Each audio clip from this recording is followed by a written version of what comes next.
I don't have to call the meeting to order, do I? You already did. We already Okay. did.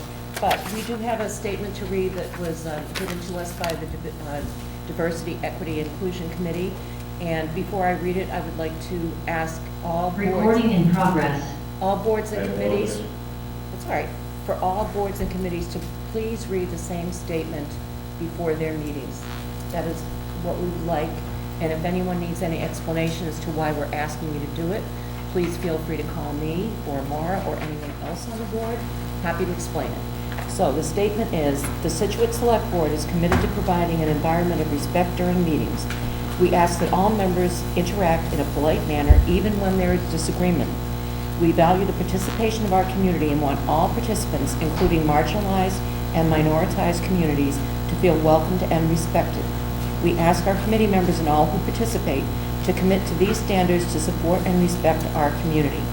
I have to editorialize and say, I didn't know that minoritized is a word. It is in fact a word. I looked it up.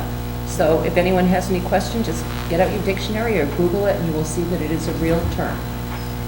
So, we're finished with our executive session. If people don't mind, we have Kara Belvin here to discuss vote a special event, Empower Her Luminaria. So I'm skipping the first two items, just you have to be at a PTO, a teacher conference. Wampatuck meeting I think starting we've all 7. been variously at those meetings, so if you would like to introduce yourself and Sure. tell us what you're doing. Sure, I'm Kara Belvin. I've been a resident for 10 years. About 8 years ago, I had a small idea for a nonprofit to serve girls who've experienced a loss of their mom, and it was a really unique idea that now is international. It was kind of a one-of-a-kind nonprofit back then, when we kind of thought of it as like a Scituate thing, and now we've gone international, and this one major fundraiser that we started here in Scituate in 2020, at the onset of the pandemic, was Luminaria. It was kind of a afterthought, an idea that we had because we couldn't have in-person fundraisers, and that really was how we funded our operations. So with the town support, we held Luminaria at the Lighthouse, and it was incredible. It was this magical lighted display of these luminary bags that we set up and we take down. 2020, there was no attendance because of the pandemic. Last year, pretty much the same thing. We went out, set up the display, photographed it, and then that Luminaria event now takes place in 10 cities around the country. So we kind of built this idea in Scituate, and then it grew, and so I believe the permission is already given for us to use the lighthouse again for the display, but we would love to have outdoor entertainment. So we submitted the permit for just a guitarist to play between 5:30 and I think 9:30. And yes, I think that's it. I had no idea. I've heard of Empower Her, but I never knew it was started here. That's amazing. Yeah. Congratulations. It's Yeah, hard to thank do those you. things. Thank you, yeah. I only have one question. Sure. That is that when you say you're going to take them down, isn't it Yep. dangerous out on the jetty after dark for people to be out there trying to? So we have a police detail, of course, and we train the volunteers and on the safety of, taking them, setting them up and taking them down off the jetty. So we have lights, headlamps, things like that I think help us kind of navigate our way out in the jetty, but we obviously have police detail there. Yeah. Just think that the jetty is a slightly dangerous Well, you place. bring up a good point. Jim, is it blocked off where it's been compromised? Not that I'm aware of, no. You might So want to yeah, do so that. there's two different, jetties essentially, but we're going to be working with the police really, really closely over the next 2 months. We do, just in terms of where the bags are set up and, where the volunteers, park and, all of that. So we've worked with the police the last 2 years. We just haven't come to selectmen like this, so, yeah. Any other questions? Ms. Canfield, yes. My only comment is that I don't doubt that this organization will make sure that all the T's are crossed and that I's are dotted, because you've done extraordinary work. But it not only serves your nonprofit and the members that you're able to serve, is this really brings some really positive attention to our community. So Mhm. the exciting number of people there. I know, I know. Yeah, I have full confidence that their plan will work. Yeah. Thank you. Their work before. Thank you. Hi, just a question on when are you gonna have the music? I apologize, I'm looking at my phone, just trying to take reference. In the parking lot, closer to the lighthouse was our plan. So, we already did send the letter to we have the abutters list and, shared with them. The last 2 years, we've shared with the neighbors, of course, and, we never had music or any entertainment or anything like that. So our plan was that the music would be, closer to the lighthouse. And again, just a one. No one's person. occupied. Yes, yeah, but, so that the music wouldn't be like in the parking lot, it would be, up on the sidewalk. Like where that rock is Yeah, at that, Yeah, So that's our suggestion, but, So what is the idea, with just people walking by listening to music, or is it, yeah, so, it's not dancing, but is it gonna be yeah, like, yeah. is It's, it a party? Or I guess it's ambiance. I mean, honestly, if you've been to this event where, we can't, it's a public piece of property, so we can't, barricade it. So if people were there last year, and you're out on this display, it's a really pretty emotional event, and that, of course, takes place in honor of Mother's Day. It's not on Mother's Day, May 8th. It's actually Friday with a rain date of Saturday, because in 2020, we had 3 rain dates because it snowed. So when people are there, the sense is that, it just makes it a little bit more of an enjoyable, sort of meaningful and impactful experience. And if you're in the business of fundraising with, for a nonprofit, you try to make the most impactful, mission-focused fundraiser. And having music is really a way to do that.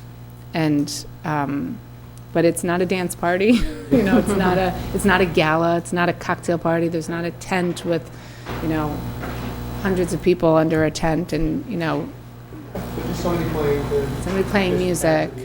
Yeah.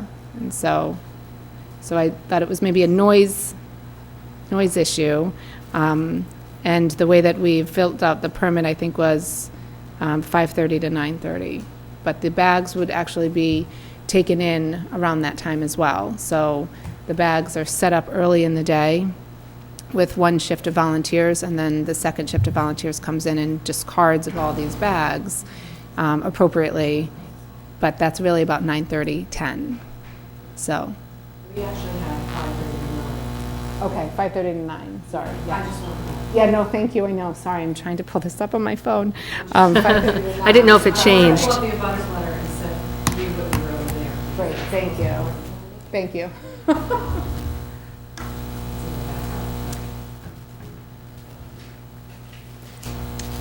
Yep, in the abutters letter, we indicate the rain date as well. So Friday, May 6th, with a rain date of May 7th, and yes, 5:30 to 9. It's an extremely powerful event, and if you go to empoweringher.org and check out the photos from, Washington DC, I know, unbelievable, San Yeah. Francisco right in the park. Yeah. It's not Candlestick anymore. Yeah. No, I appreciate that. Just absolutely wonderful, and just thank you for all the work. Thank you for saying that. I should say, when we've talked so much with the police department and fire, the first year we did this, police and fire did a silent parade. So that was really, it was 1 month into the pandemic when that became a little bit more common, but the police and fire surprised us with this. And around 9 p.m., when the bags were illuminated, because you need the sun to go down, police and fire came and did a silent parade. It was really that's nice. spectacular. And so, and that event was planned in 2 weeks' time. If you can be creative in fundraising and kind of envision this thing, but you never know if it's going to work. It worked. It raised $50,000 from people all over the world through social media, purchased this $25 luminary in Scituate, maybe a town they had not heard of. So then when we went to the police department the next year, we said, what if we take this to 10 cities replicating this model? And in Washington, D.C., our bags are on the steps of the Lincoln Memorial. We went to the San Francisco Giants organization. They give us the whole ball. Our bags are in Oracle Park, in Chicago, New York City. So it started in Scituate, and now in year 3, it's actually in 11 cities, every major city in the country. And it raises awareness for what I'm trying to do, which is a really unique idea for children's bereavement, and it raises money, right? I mean, it's a fundraiser at the end of the day. So the girls don't come to this event at the Lighthouse. They are, in fact, they go to a Mother's Day retreat, which is this flagship event that I created about 8 years ago. So there's 10 retreats across the country on Mother's Day, replicating the, Scituate model, so. But that's a girls' great. event, this is a fundraiser. No worries. Maura? Awesome, No questions. I'm familiar with Kara's organization, and it's fabulous, so thank you. she has my support. Well, I'm especially touched by the Mother's Day aspect of it, because if you don't have a mother, and I'm not going to cry, Yeah, no, it won't make you cry. but Mother's Day is tough. Yeah, It's really, really, really Yeah. tough. yeah. If you It's don't tough have for your mother 10-year-olds anymore. and 16-year-old girls, and, yeah, And to have them have a retreat, that's terrific. yeah, thank you. Congratulations. Thank you very much, I appreciate it. I would, thank you. Yes? Nope, go ahead. Move to grant an outdoor entertainment permit to Kara Belvin for the Oliver Mother's Day Minari display to include one acoustic guitarist from 5:30 to 9 p.m. Second. Second by Ms. Curran, all in favor? Aye. 5-0, motion Good luck. carries. Good Thank luck. you, Hope thank have- you, thank hope you, have thank good you. weather, no snow. Hope your PTO No meeting more goes well. pandemic. I know. Fifth grade recognition. Oh, there you go. So, Thank you. If I can, I'd like to ask, are there any walk-ins tonight? Everyone here looks like You're they've got good. something Karen. on the agenda. Am I seeing any walk-ins? No? All right. Well, then, did you get your flashlight? It was on. So, Jim, do you want to do your report, or do you want to wait till the end of the meeting? We can wait at the end of the meeting, people are waiting, I'm sure they're not waiting for my report. Oh, don't say that. Wonderful as it is. Did you give it this morning or yesterday morning? Yesterday. Yes. So watch Channel 9, folks. He's on Channel 9 or YouTube or whatever. So, but we'll do the town administrator's report at the end of the meeting. Present MBTA community regulations. Karen Joseph, town planner. I see that you're here.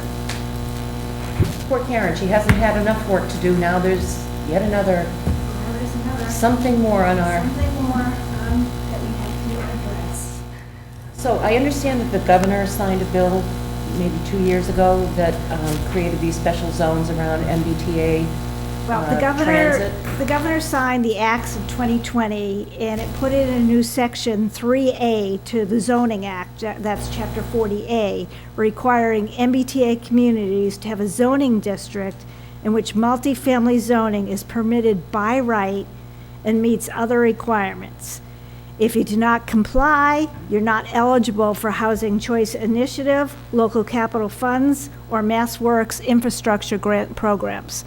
And Jim said that the town would like to seek Mass Works grants and the One Step for Growth grants, which is all going to be tied to this process. In the one seminar that I went to, they said that the state may look disfavorably on your community for other grants as well if you don't comply with the legislation. So I gave some backup for you. I gave you the draft guidelines. I gave how to comply in 2022, and I made a little summary sheet. So how to comply in 2022. There's draft guidelines for review. They're still out for comment right now through the state. One of the requirements is a presentation of the draft guidelines to the select board by 5/2/2022. You have to complete and submit a community information form, and then if your community is notified, you have to submit GIS parcel data. I don't think we've been notified, but the community information form is very, very general. It asks who the contact is, who's the person in charge of the community.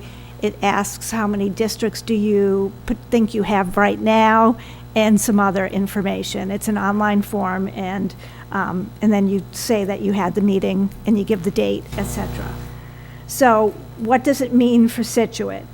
It means that we have to have a district of reasonable size in which multifamily is permitted by right.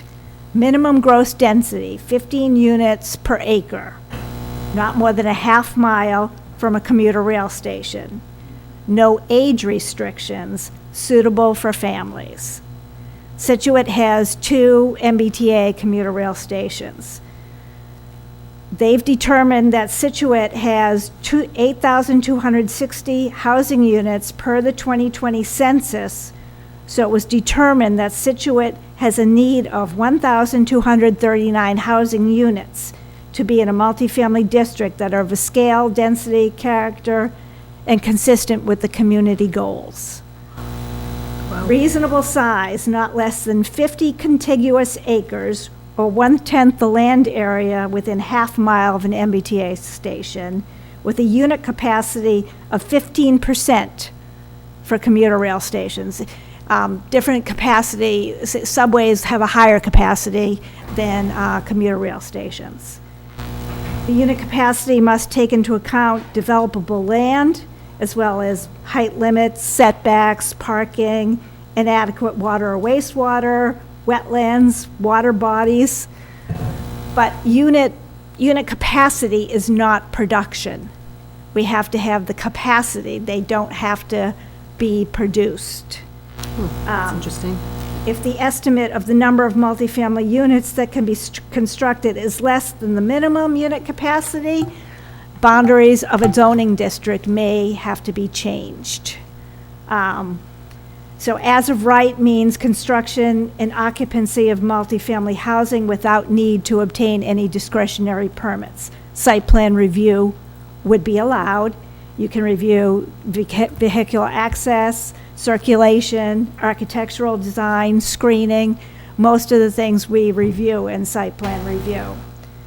Minimum gross density district-wide can be 15 units per acre, subject to the limits of wetlands in Title V. So you could have some areas in your area that are 20 units per acre, some that are 10, and average out to 15. Like I said, it can't be age restricted, can't include restrictions for size of units, number of bedrooms, size of bedrooms, or number of occupants.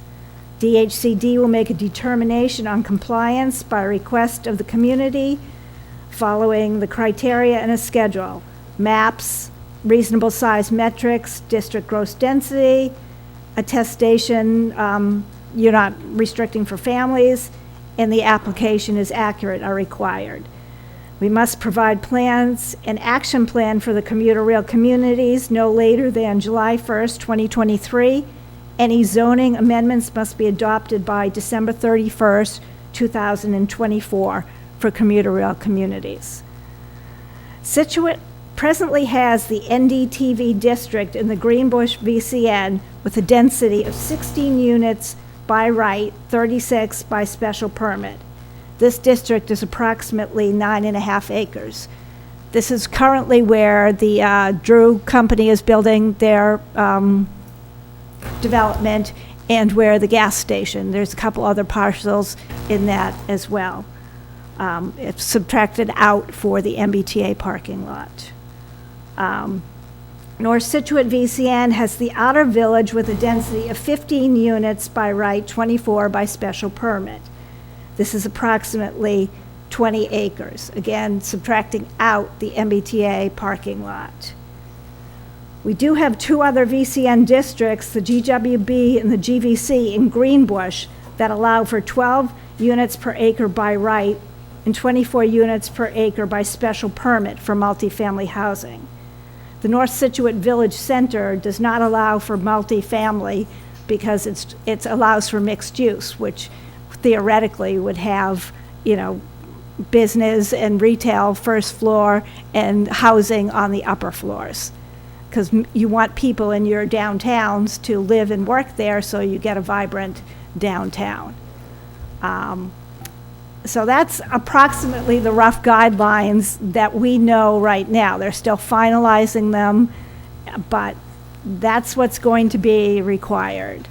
The planning board briefly talked about it the other night. We've done no metrics yet, no metrics at all. But having 20 acres and then almost 10, having almost 30 acres already meeting the requirement, we may just see if we can submit that information and see if that's good enough for Scituate. Because we were a little bit ahead of the game with the VCN districts by having, trying to get vibrant around our commuter rail stations. Well, I have two questions, and I'll turn it to the board. Are any of these income restricted or income tested? No. So it's none of this median income of whatever? No, it All right, doesn't, so it does not involve affordable housing. Okay. But as you know, in our zoning right now, we have inclusionary zoning. So on your sixth unit, with whatever development you make, you have to have an affordable unit. All right.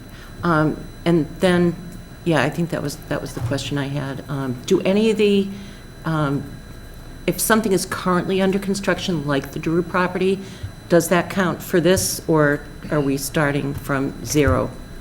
Well, I think that I would include that in my metrics when I say that it's, we have this. I haven't calculated how that works out density per acre there. Right. But that certainly would be in the metrics that we would look at when we go to submit. Some of the other projects that we do have, 50 Country Way got they got a density bonus. 18 Ford Place got a density bonus because they did mitigation or something, provided money that was acceptable. Right. Okay. So those metrics could push some of the places up a little bit higher. It sounds a little daunting to start with, but maybe if you can chip away at it, I guess. Yeah, it does sound a little daunting. Yeah. Andrew, any questions? No, I'm trying to figure out, these communities, if you can explain, if you have nothing within a half mile, you have to then try to connect. I guess this is just very cumbersome, I guess, for you to try and come through, get those metrics. It has to be connected by a pedestrian center or something like that, or a Well, pedestrian it just has to be a half mile from an MBTA station. We will, what we'll do is we'll go parcel by parcel when we start the metrics and attempt to try to figure out the density based on the GIS data that we have. In some places, we actually have had some plans coming in, so we can figure out some density that way as well. Ms. Curran? No, it kind of sounds to me like you're almost ahead of the game a little bit with the VCN districts. Right. So, I'm not a planner, but that sounds like a good thing. So I don't really have any additional questions. Other than do we have to act on this tonight, or is this more purely informational? No, this is purely for information. I did do a rough calculation, and the GVC district in Greenbush is about 30 acres. That's already at 12 units per acre. And, if they say we're not going to comply, then maybe the easiest thing to do is to bring that up to 15 units per acre. I'm just not sure we're going to get 1,200 capacity. No, I'm just anywhere not else. sure if we're going to get that. Tony? Yeah, so I guess that's what my question is, Karen, is the goal the capacity, or is it the acreage, or both? The goal is the capacity, and they put this acreage thing on there.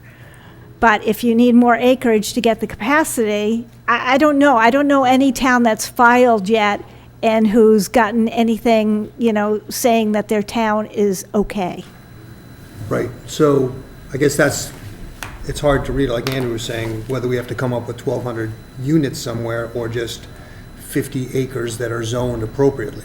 Right, and so we're gonna research that in the next few months. Yeah. Yeah, there's not much to do until we see that, but Right, it does say contiguous acres though, so that's, right, but when one of the seminars I went to said, you could have 25 acres in one area and 25 acres in another one. And so that's what I mean, each community, they realize each community is different. And so I think that that's what we would have to try to play on, saying that, look at, you know, we already have 2 commuter rail stations. We tried to enact some of this stuff previously for our community because it was in the best interest of the community. We think we meet the spirit of what you're trying to achieve. And who is the person that makes, who do you bring the plan to? DHCD. All right, be interested to hear. Ms. Canfield? Thank you so much for giving us the clip notes, because it's going to be a complicated thing. I think you're right. I think you guys are, you know, already ahead of the game, and that, you know, we've got some time to tweak things. if Right, we have to. time, we have time. Yeah, Right. and, yeah, I think that, you know, I think you're absolutely right. I think that the spirit is there already, so. But unless people start tearing down some of the structures that are around there, it's, you know, we're not going to see that kind of density. No, but I mean, and hopefully at one point sewer's going to come to North Scituate, and which will help the situation. But I mean, Who's laughing? but I mean, the planning board, and you'll be kept informed as we go through this whole process. But by completing the forms and doing this meeting, we should be able to comply for 2022 and be able to still apply for some of the grants that Jim wants to apply for. Was it a Mass Works grant that we got through Drew Company?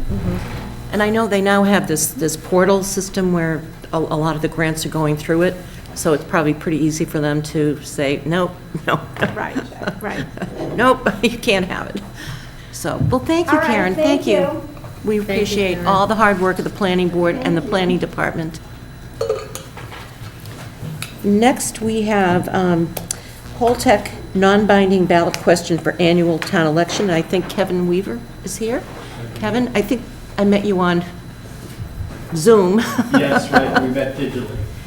So, if I could just explain to the board, Mr. Weaver is part of his Plymouth Bay Watch group, working with a lot of people from the South Shore towns to try to prevent, essentially, radioactive water from being put into Massachusetts Bay, including Plymouth area, and clearly we're affected by that. Kevin and I had talked about some other communities who are also impacted in as much we all use that body of water. Are variously sending letters to the governor, sending letters to the federal government.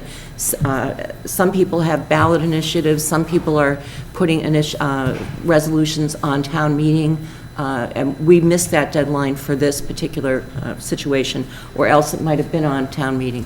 But we still have time, if the board so chooses, to put a ballot initiative that would be a non-binding referendum, I suppose is what you call it, on the ballot for the May election.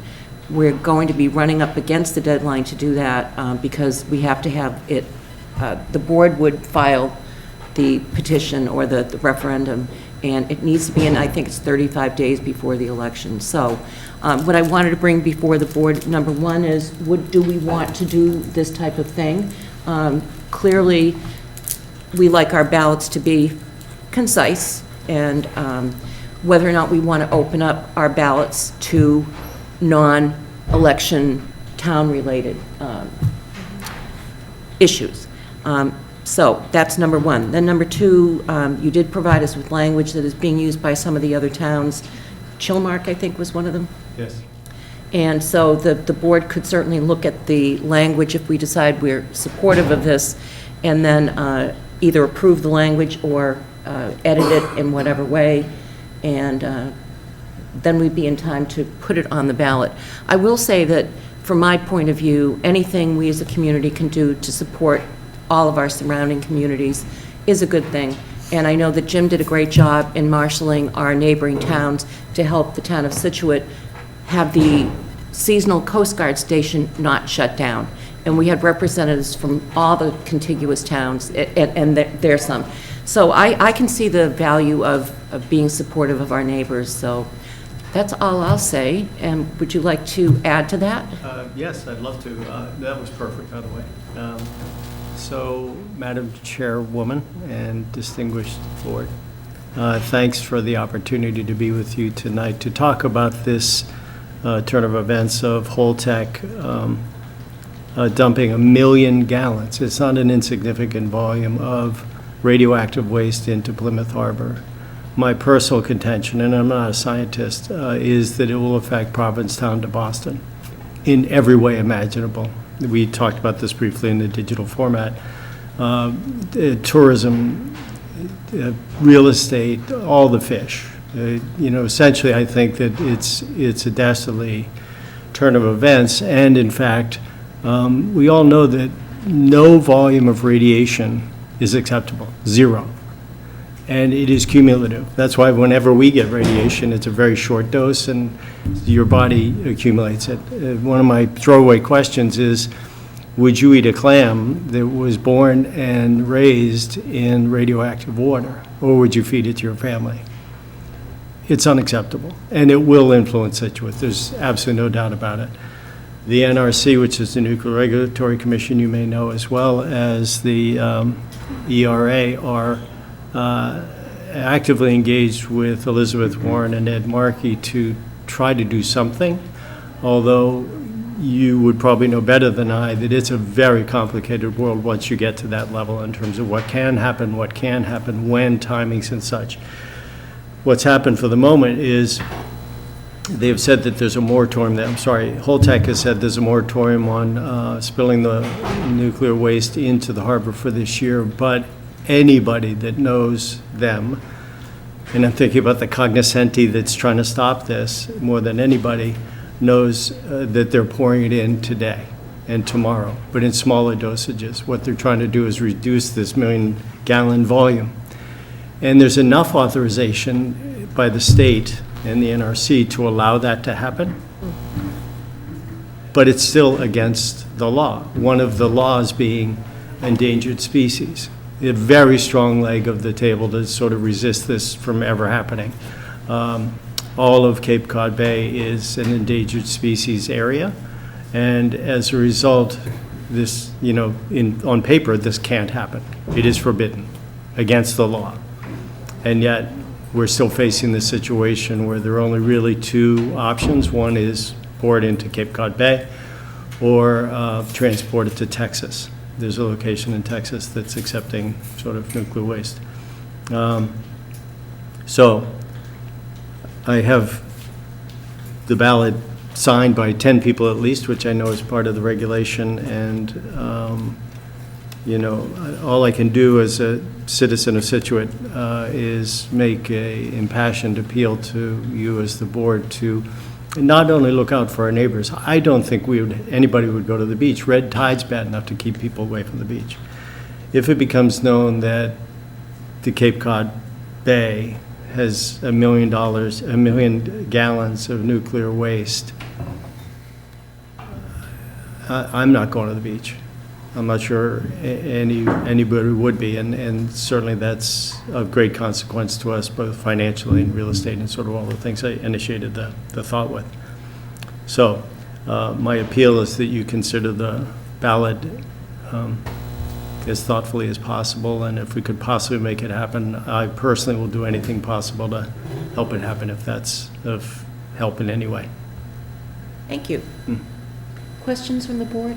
Who would like to start? Anyone? You want to start? Go ahead. Please. All right, one of you decide. Mr. Weaver, I want to thank you for bringing this to this board's attention. It was sort of floating out there, but you made it front and center, and I think it's entirely appropriate. Normally, we would, I personally would be hesitant to wade into matters that are beyond our purview. But I think you're absolutely right. I think you make a case, and our chair does as well, that it does impact us. And so if we can raise our voices to say, this is not okay, we're not acceptable, and give support to those who can actually affect change, I think that's very important. So thank you for this. That was my only question was, do we do this and then you get petitions, but you already have the signatures? So that was my logistical question. Well, Jim, the select board can actually put something on the ballot, right? Well, at this point, only you can put on the ballot, Okay. because you're outside the timeline. If he brought the petition in and there were at least 90 days prior, which I don't think there were 90 days prior. No. And you decline the petition, then the petitioners could go out and get additional signatures and put it on the ballot themselves. But you're inside that window, so only by your vote can it go on the next ballot. Tony? Again, thank you for bringing this to our attention. Of course. What do you think the impact of it going on the ballot is? What do you do with that? Yeah, thank you. At least two things. One is awareness. I will stop 10 people a day and talk about it. 9 out of 10 say, "What are you talking about?" Shock and awe. And the other thing is, I think it needs to get to Charlie Baker's desk and the AG's desk and certainly the legislation to raise the bar. The only thing that's going to stop Holtec is outcry from the community. And one thing that I think we've learned is that Charlie Baker is not weighing in yet because when he leaves office, he's going to go into the energy industry. And so there's some ambivalence there. That may be hearsay. I do want to qualify that slightly, but someone of authority told me that that's likely. We'll see. So I think it's raising the volume and raising the bar of people understanding as dire a situation as it can be. And you said that this is illegal, it's against the law, but yet they're doing it. So that, my brain says, well, I know. What's the other side of the story? Well, from what I know, I'll start with just the heinous thing. They're bad guys. They are, worldwide. So they use every loophole. In fact, they announced this on Christmas Day, which probably tells, I would submit that would say a lot. Get it lost in the news and sort of Christmas and the holiday that they were going to start dumping January 1st. And in fact, they said that they were going to be finished by the end of this month. So the first quarter, all done, move on. They make $800 million profit. You would know better than I as legislators that the idea of endangered species, which again is immutable. No one in the United States can do anything about endangered, to threaten an endangered species, apparently. It's that strong a leg. But they were just going to do it, even in the face of that legislation, with Cape Cod Bay being an endangered species. So to be honest, I don't know how to answer the question in any authoritative way. They just go about doing bad things and then suffer the consequences. So at this point, they're still doing it to some degree, but the state has said, you can't just go dump all of it out there? Is that the current situation? The 1 million gallons is the thing that's been the game changer, to be perfectly honest. Because, and to be in full disclosure, over the 40 years of the plant's existence, some has been poured in, but in very small, well, what's small dosage in radioactivity, but 7,000 gallons here, 7,000 there. I think some, in fact, was put into the bay over the second half of last year. But it seems they're just sort of going about it. And the moratorium thing from Elizabeth Warren and Ed Markey is a situation where just nobody believes that they're not doing it. They'll pay a fine. They're going to make $800 million profit on this, by the way. So they have a lot of money to work with. And even the shipping, let's say it costs them $200 or $300 million to take it to Texas, they still make $500 million. And so it's in some sense, it's follow the money trail that way. Laura? I support doing this. Thank you. I'm just curious which language we're looking at here. And I'm looking at all the backup. Is it just that you're requesting a non-binding question just to ask us to write a letter to the Attorney General and the Governor? Because I would imagine it needs to be stronger than that. Isn't it Article Well, first of 14? all, Well, Article God 14 love, is Plymouth, you know. right? I mean, that's. Sorry? Article 14 is specifically to a town meeting article in Plymouth, correct? Well, I think the Isn't idea this was to just like provide us back- with back some up. language. Yeah, yeah, yeah. So that we had somewhere to start instead of trying to start from scratch. That's exactly it. It's just However, to try I to- will say that if this board decided for whatever reason tonight that we didn't want to put this on a ballot, we can still weigh in with the letters. I think the idea of the ballot, I don't want to put words in your mouth, but so many people, believe it or raise not, awareness, people don't yeah. watch our select board meetings. But a lot more people actually go and vote. And so if they see something on a ballot, just to get their attention, and what we're being asked to do is simply, if the voters say to, yes, please do this, then we simply send the letters that we might have sent anyway, but, so and it's Right, I it's think it's worth non-binding, it its- has no, Right, no, I know. Forgive me. no, And no, I think it's worth its weight in gold to, awareness is 90% of a win today. right. At least from how I look at this and my talking to people, and everybody's slack-jawed and, what are you talking about? This is crazy. So, I'm sorry, Maura, I'm not sure that I answered your question. No, you did. I think it's more just probably one of these first pages here that we're looking at. Because I agree, I think awareness does need to be raised, and this, would be a good way to do that. So, So, Andrew. again, I agree, I think awareness is needed, to keep talking about this. I do have, because it's a bit confused about some of this. Fair. The state had litigation, had a settlement with Holtec, correct? And to comply with all applicable laws. So are you saying that right now the Attorney General is ignoring that settlement, or there's something deficient about that, or the state and the Attorney General's office is not enforcing that? All I can say with any authority is that there's been no public posture taken by them, to my knowledge, about this in terms of enforcing or not. Which I know sounds like a vague answer, but Who's they? no, I'm saying Maura Healy and Charlie Baker. Charlie in particular. No So there's a comment. settlement, you're saying they're possibly doing it now, and the state is turning a blind eye. I'm just trying to be as So, clear. no, it's really important. Yeah. There is a bill that's called H4444 that apparently is inching through the legislature in Boston. I don't know the status, but it's something about this that's Yeah. inching along. Related to that, I mean, in the simplest... So why would there be legislation if there's already applicable law? I just can't imagine it's legal to dump. Right? Yeah, no, entirely. So like, We're all incredulous. It Yeah. can happen, but they were going to start 6 weeks ago, just pouring it in. I don't know how to answer the question. and It's then sort of like what the who would be the outlaws authority do. to step in to say, hey, let's stop it? Yes, I want to make sure we're and doing with like this- the letter with to the this- right people.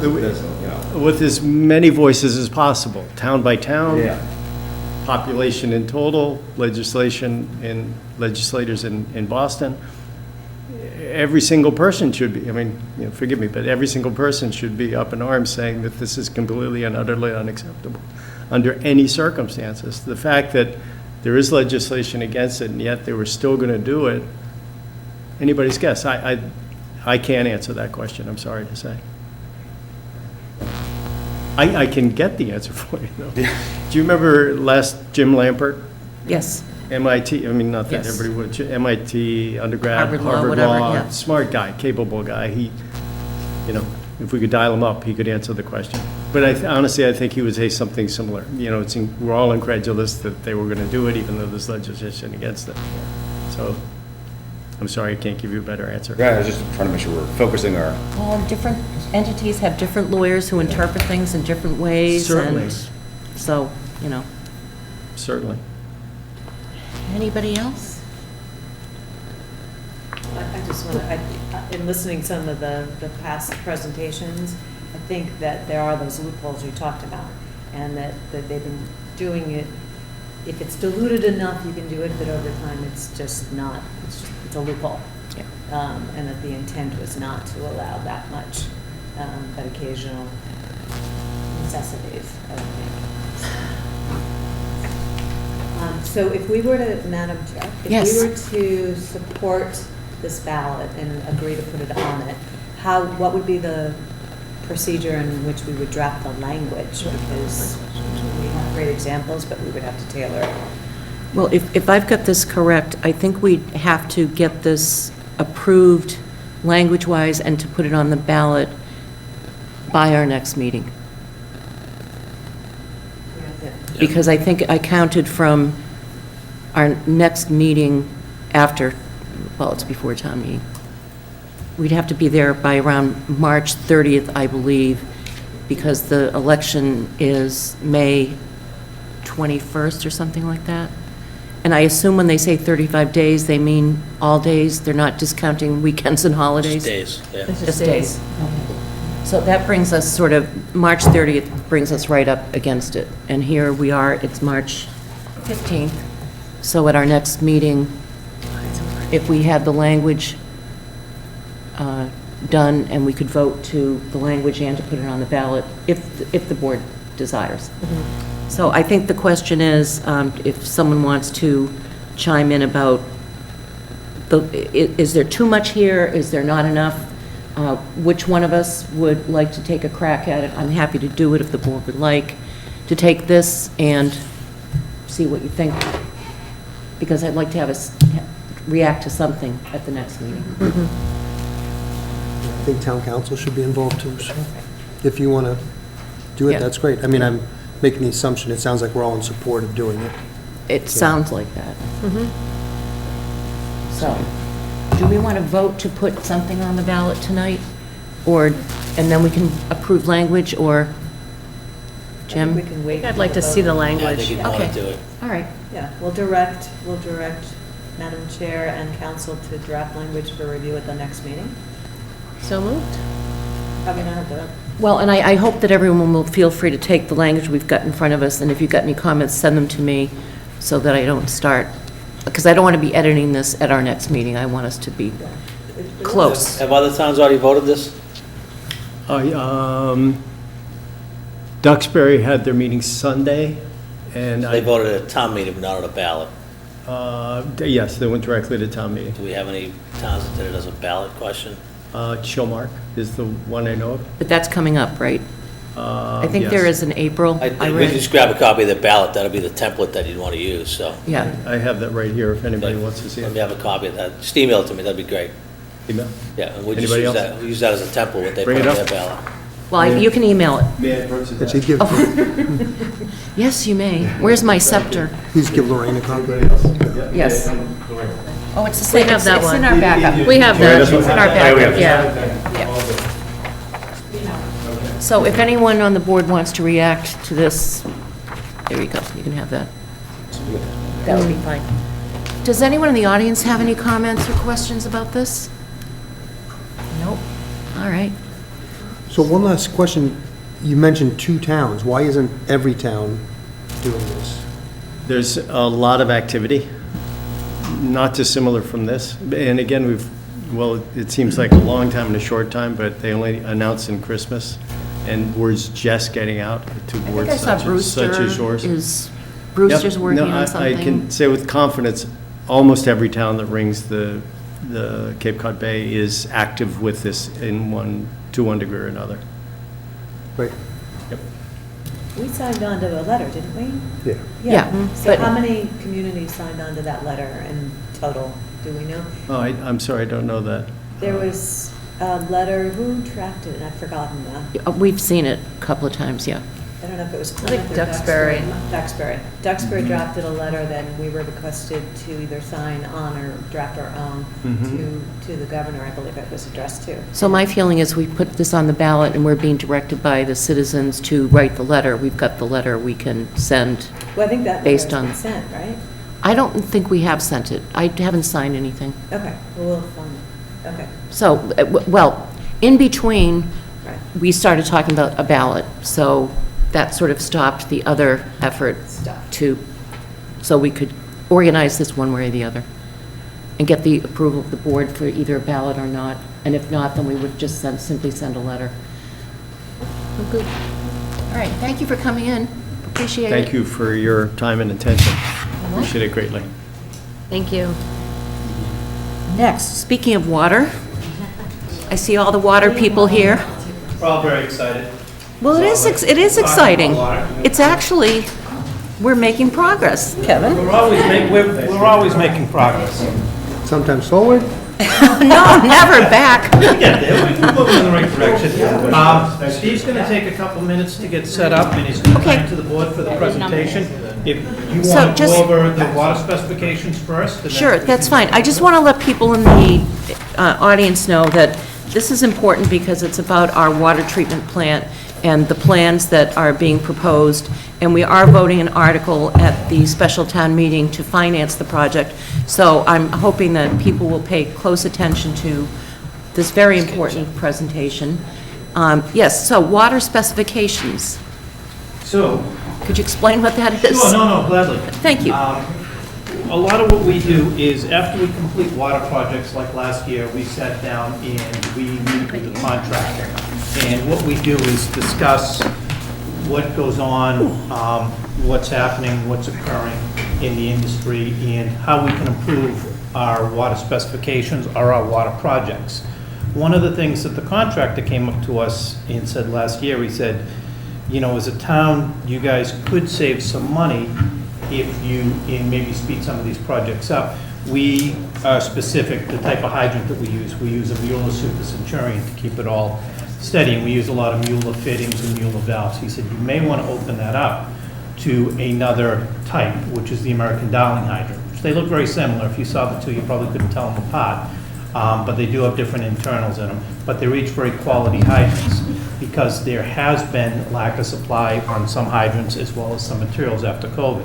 So that would allow us to potentially save some cost savings money as well as still keep a superior product in town. The other thing that came up, and we've been hearing this from a lot of different people, is we've always required a type 1, you know, our 1-inch K copper for the service lines, which the K is the thickness. It's a thicker copper that we run to the different houses. And copper prices have been going completely crazy. They've really, really gone up. And it's becoming harder and harder to get copper also. So what we've been looking at is using a poly tubing with a tracer wire so that we would be able to do that. It's still good quality. We liked the copper as the best quality. But, you know, these are things that could be taken into consideration in our water specifications for improvements, as well as making it more accessible. Did anything else, Sean? You've worked on it? Yeah, Sean's worked on just it? to add that some areas, like Humrock, incredibly aggressive to the copper, so the plastic is very up there, and will give us the ability to use it up there, use it on water projects. So we spent some time. When I first came to the town, the first thing I did was I rewrote the specifications, and I made them based off Boston Water and Sewer and my experience that I've seen using them. And this is probably, I think it's the first major update we've had in, I don't know, 15 years. So that's what we got. Any questions on it, or and we updated the details and a couple of the other things that go along here. Questions? Andrew? No, I mean, I went over these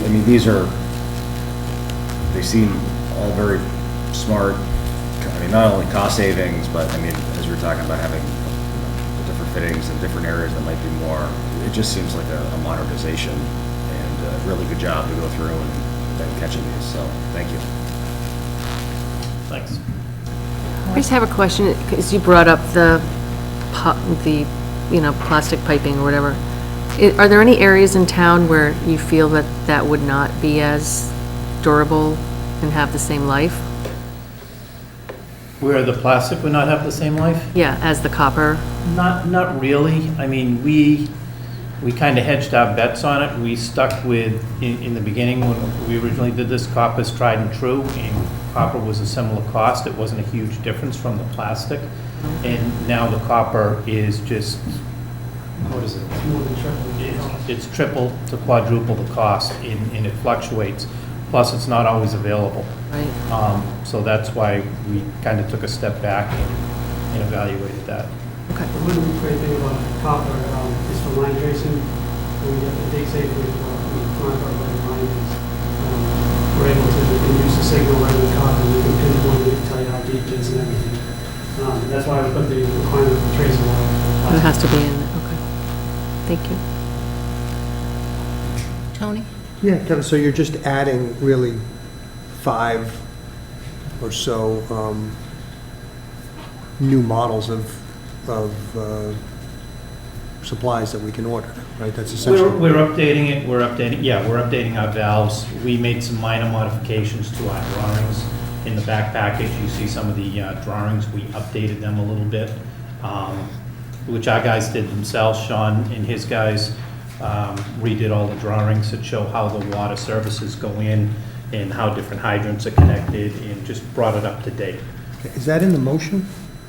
Is the motion Well, just? it's for the whole water specification, All of the above. The whole so document. you're approving the update to the whole document. Oh, I see. So the water specifications include the new connection functionality? New connection as well as the Pressure test and chlorination. pressure test and chlorination. We made some modifications to our pressure testing requirements, and just so that it's clearer, because we had some ambiguities before, and we're trying to straighten it out and smooth it all out, so. It's all goofy stuff that we like, 150 PSI for an hour to pressure test the water main. We bump it up to 150 PSI. Sounds like fun. So it's stuff, we get a little too involved in and, get insane about. Great, thanks. Is there anything, one more question, is there Sure. anything that you would get pushback on from a contractor? We get pushback on everything we do. I mean, Is there one thing specifically in any of their drawings or anything here that is going to be controversial? you in think? our minds, no. Right. I'll say that up front. In our minds, we don't think anything's controversial.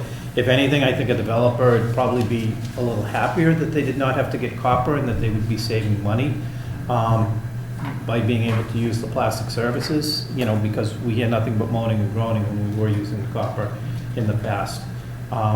So it's, So in terms of the connection, there's not 5 more steps that has to happen now? No, I don't think so, but I think people will find reasons to complain about anything, not to sound negative, but I think they're pretty good specifications, and I think it would, if anything, it'd be an improvement. And you haven't heard any negative feedback? No, and they're very similar to a lot of other towns. We reviewed a lot of other town specifications, and we're very similar to those. I don't think we're making anything like harder in putting restrictions on things, if that's what you mean, Tony. Yeah. Yeah, I don't think that's the case on that. Great. There actually being more options. Karen? Most of my questions have already been answered, so thank you. The only remaining question is, do these specifications need to adhere to state regs as well, so that you've done? And if you look on the very first page, it says, all work shall be subject to the most current edition of the American Water Works Association, as well as DEP standards for water works designs, et cetera. And then the other question, has the building department had a chance to look at these for the sort of similar question? Not really, because everything outside the building is us, Oh, okay. and they're Will they inside the have building. who inspects the connections from the house to the? We go right up to the foundation. Okay, We go right up to the foundation. okay, I should know that. Great. Yes. Thank you for doing all this work and for this update. And have you really been here 15 years? I don't know. Great. Thank you. But it was a while ago. It was originally, it was from an older Boston water sewer. I actually have a question. Is there a motion? Yeah, I have a question. There's been so much talk about plastics and plastics getting into our water. We're confident that this particular type of plastic is not going to cause us trouble in the future.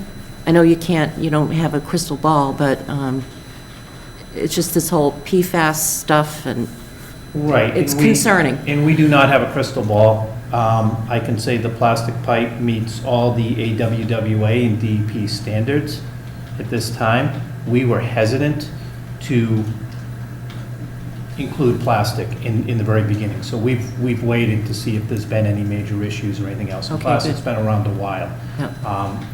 I've got a plastic service in my house, but I've always been hesitant on allowing the plastic service until such time that, just to make sure nothing goes wrong. The pipe business is kind of a strange business because cast iron, you look at ductile iron and everything else, and it's like the Cadillac you're talking 100 to 120 years for the duration of this stuff. So it's hard to project at this time 100 years ago, somebody's not going to be saying, can you imagine they used plastic, or can you imagine they used copper before that? Right. It's hard to. Which has its own troubles, copper, so. The biggest problems we've been running into is people do work on the house and they run a new ground and they tie it to the copper pipe. And it can damage the copper pipe. The copper pipe will wear out and it'll eventually get pinholes because they're not supposed to by code. And you wind up with green water in your They're not house. supposed to by code, but sometimes the electricians tie into the copper pipe as a ground instead of putting a new ground pipe up. Yep, been there. Still there. Anyway, any other questions from the board? Do I have a motion? Move the select board approve the revisions to the town of Scituate water specifications as written. Second? Second by Ms. Canfield, all in favor? Aye. 5-0, motion carries, thank you. And on to the feature presentation, the Scituate water treatment plant. Who would like to? Very exciting. Sean, would you grab a light by chance? And maybe is it okay if we shut the lights off? That's not the new treatment plant, by the way. It's not going to look like that. So, sorry, this is Steve and Renee from Ty and Bond. Hi. They've been working on this project in, getting involved in the treatment plant for us. And we've asked them to put a presentation together and obviously present it to you. Thank you. It's our pleasure to be before you tonight. I was last in front of you 13 months ago. I was thinking in that, which yeah. you guys approved a contract with the engineer that we had selected, which is Woodward and Curran. Renee Lanzer is with Woodward and Curran. And on every Tuesday afternoon at 2:30, Sean, Renee, and I are on the phone for half an hour, going over what's on the job, what needs to be done next, and where we stand at. So knowing that we're walking into town meeting, I wanted to give you an update, and we are well within our schedule from what we set up a year ago. And we are well within the budget that we have for the first phase. So the work that we're doing now is all about alternative analysis. Where does the plant go? How do we get water to the new plant? Big item is the pilot plant work.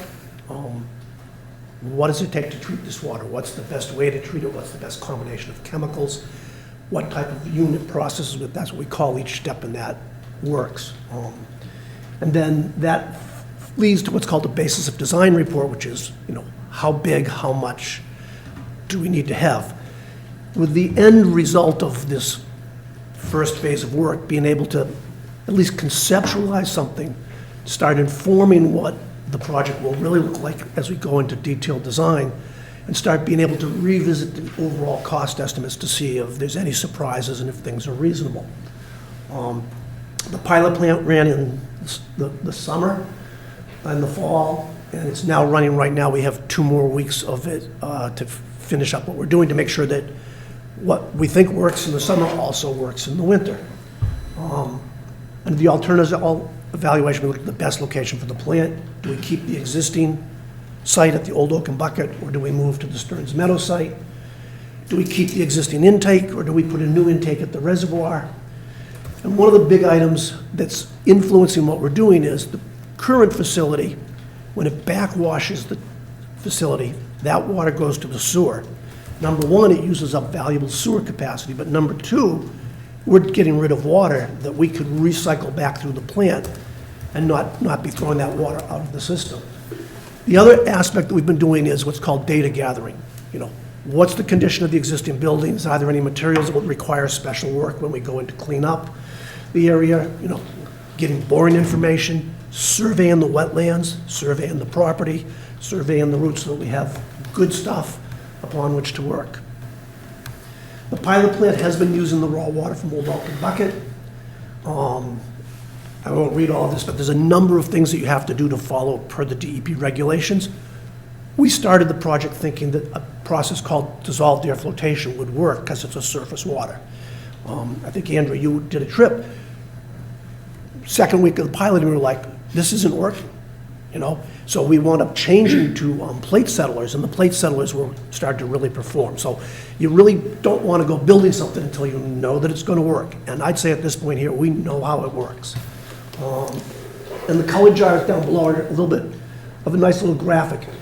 The one on the left, that's the raw water coming out of Old Oaken Bucket. That's what it looks like.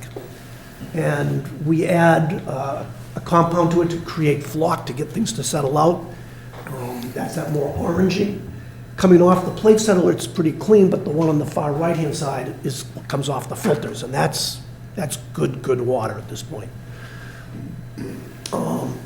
One of the big steps here was to evaluate whether we were building the new plant at the existing Old Oaken Bucket site or at the Stearns Meadow location.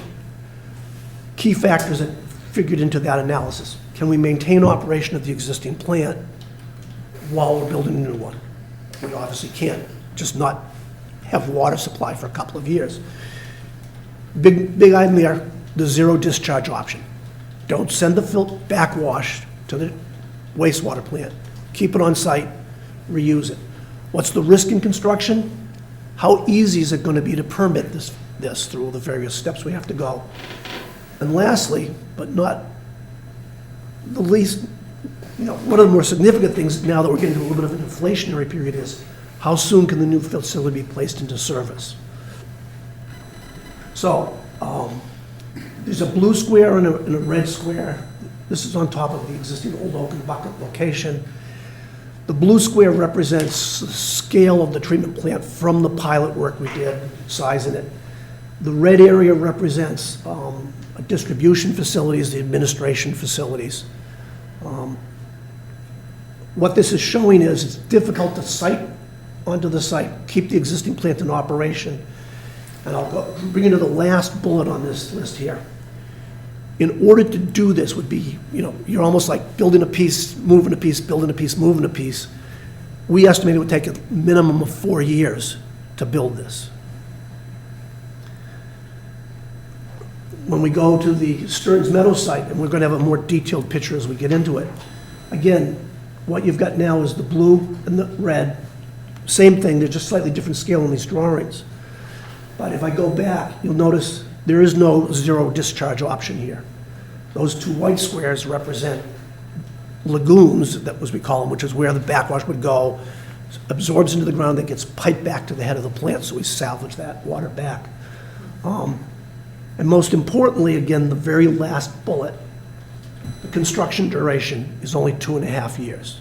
So we save 1.5 years on the construction duration, which, you know, the sooner we can get all of you folks the best water we can get you, I think the sooner the better it's going to be. The other big alternative that we looked at was, do we keep the existing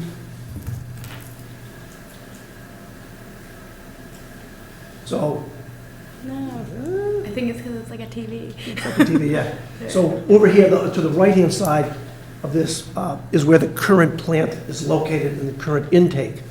I think most of you know this, but the reservoir flows down to Old Oaken Bucket. So one option is to bring a pipeline back up Route 3A to the Stearns Meadow site. The other option would be to put an intake into the reservoir. I'll show you the conclusion on this in a minute. Putting a new intake into the reservoir is a different permitting process than reusing your existing one, in the sense of MEPA requirements, there's issues of access and being able to locate it. So the timeline for a new intake at the reservoir would extend past the time that the plant would come online. So, what were the conclusions? Sort of mentioned this a couple times, but New plant should be constructed at Stearns Meadow. There's just not enough room at the existing site to really do what we want to do. Longer construction duration is higher cost. I mean, right now, we're looking at about $2.4 million a year in escalation costs for every year that we extend the project out. So that's, that's real money in my world, and I think it's real money in your world. And the other thing is there's a fairly high level of risk whenever you're building around an existing facility. We are concluding that we should extend the existing Old Oaken Bucket raw water line up to the Stearns Meadow site. It maximizes the available watershed, and we can get that pipe in before the Stearns Meadow plant is ready to come online, so we'll have water to test and run from. But we are not giving up on the reservoir intake. We know that it's going to take longer, and the permitting process is going to be a little bit torturous, not the least of which is we have to collect a year's worth of raw water quality data, do some more piloting on that water, et cetera, et cetera.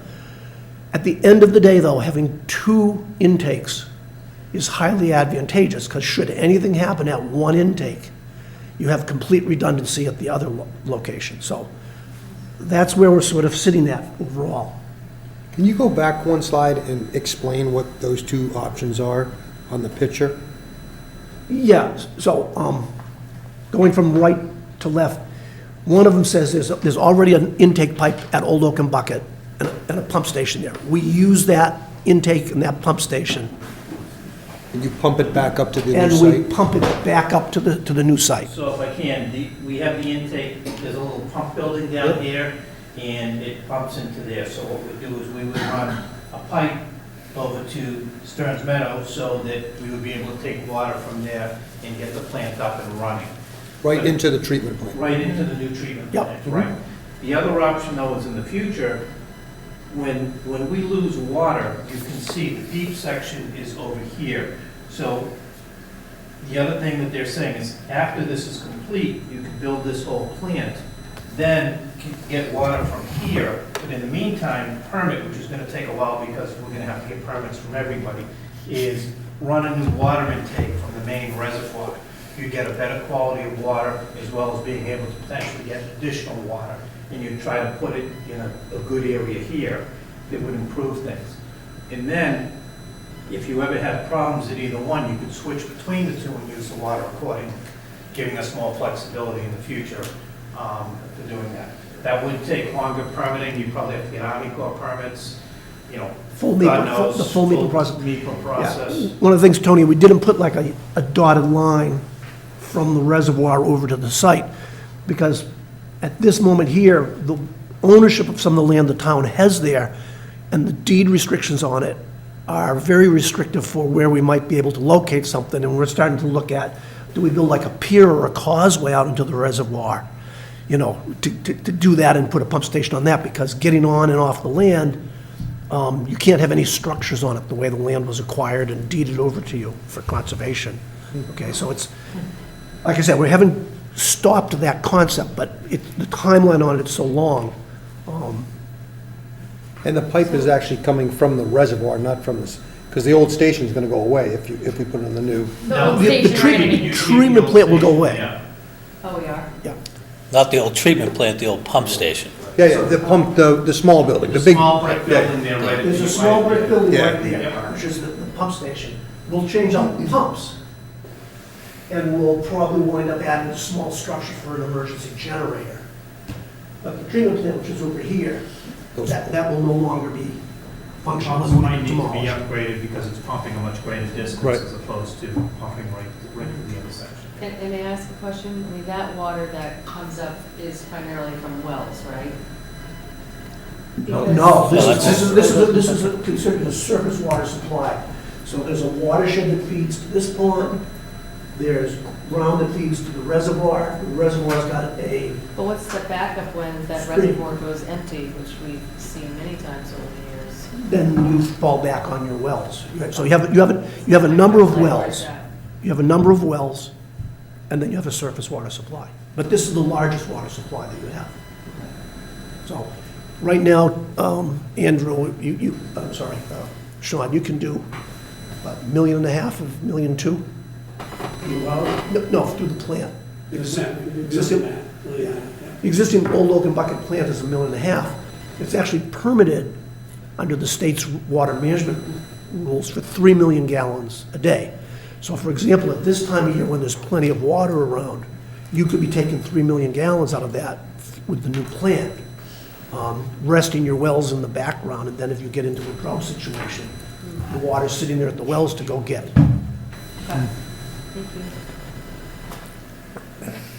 So what Steve said is a big point, being able to rest the wells in the off-season and, let them recharge and let the groundwater recharge around there too is kind of huge. So the other side of what's been going on is that data gathering, we've taken borings at the Stearns Meadow sites, which confirmed the suitability of the soils for the lagoons. We've done a survey.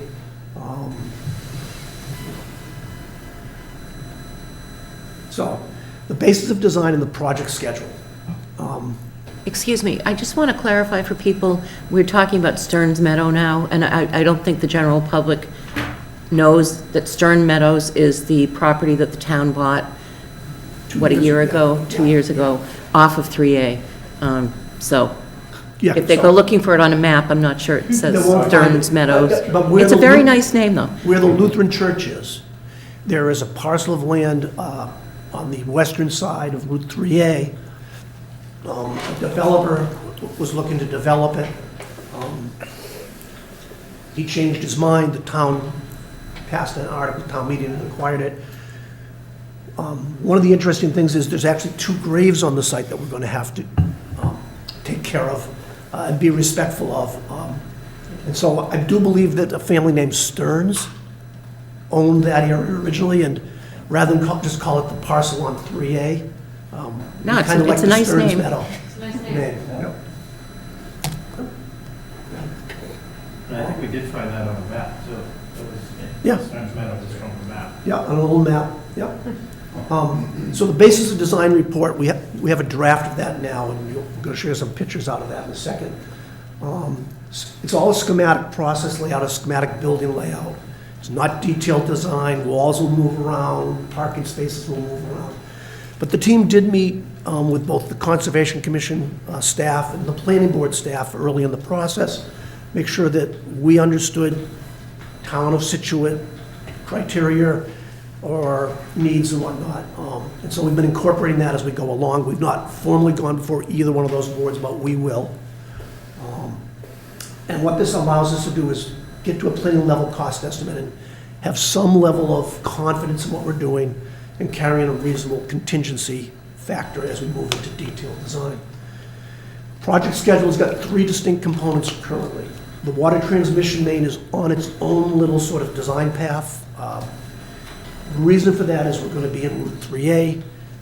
Mass DOT takes quite a bit of time to get a permit out for you. There's some talk of the Mass DOT getting in there to do their own project, and we need basically plans in order to even apply for a permit. So we are, I'd say we're at about 25 or 30% of that design. We've gotten the survey, and that's moving along quickly. We have a request in for doing borings on Route 3A right now. We expect to hear back on that in another 30 days. So we've got a fairly detailed schedule that we're really trying to do our best to stick to. And so far, knock on Formica, we're there. The water treatment plant is a big component. We'll be coming back here shortly with a detailed design budget for you folks to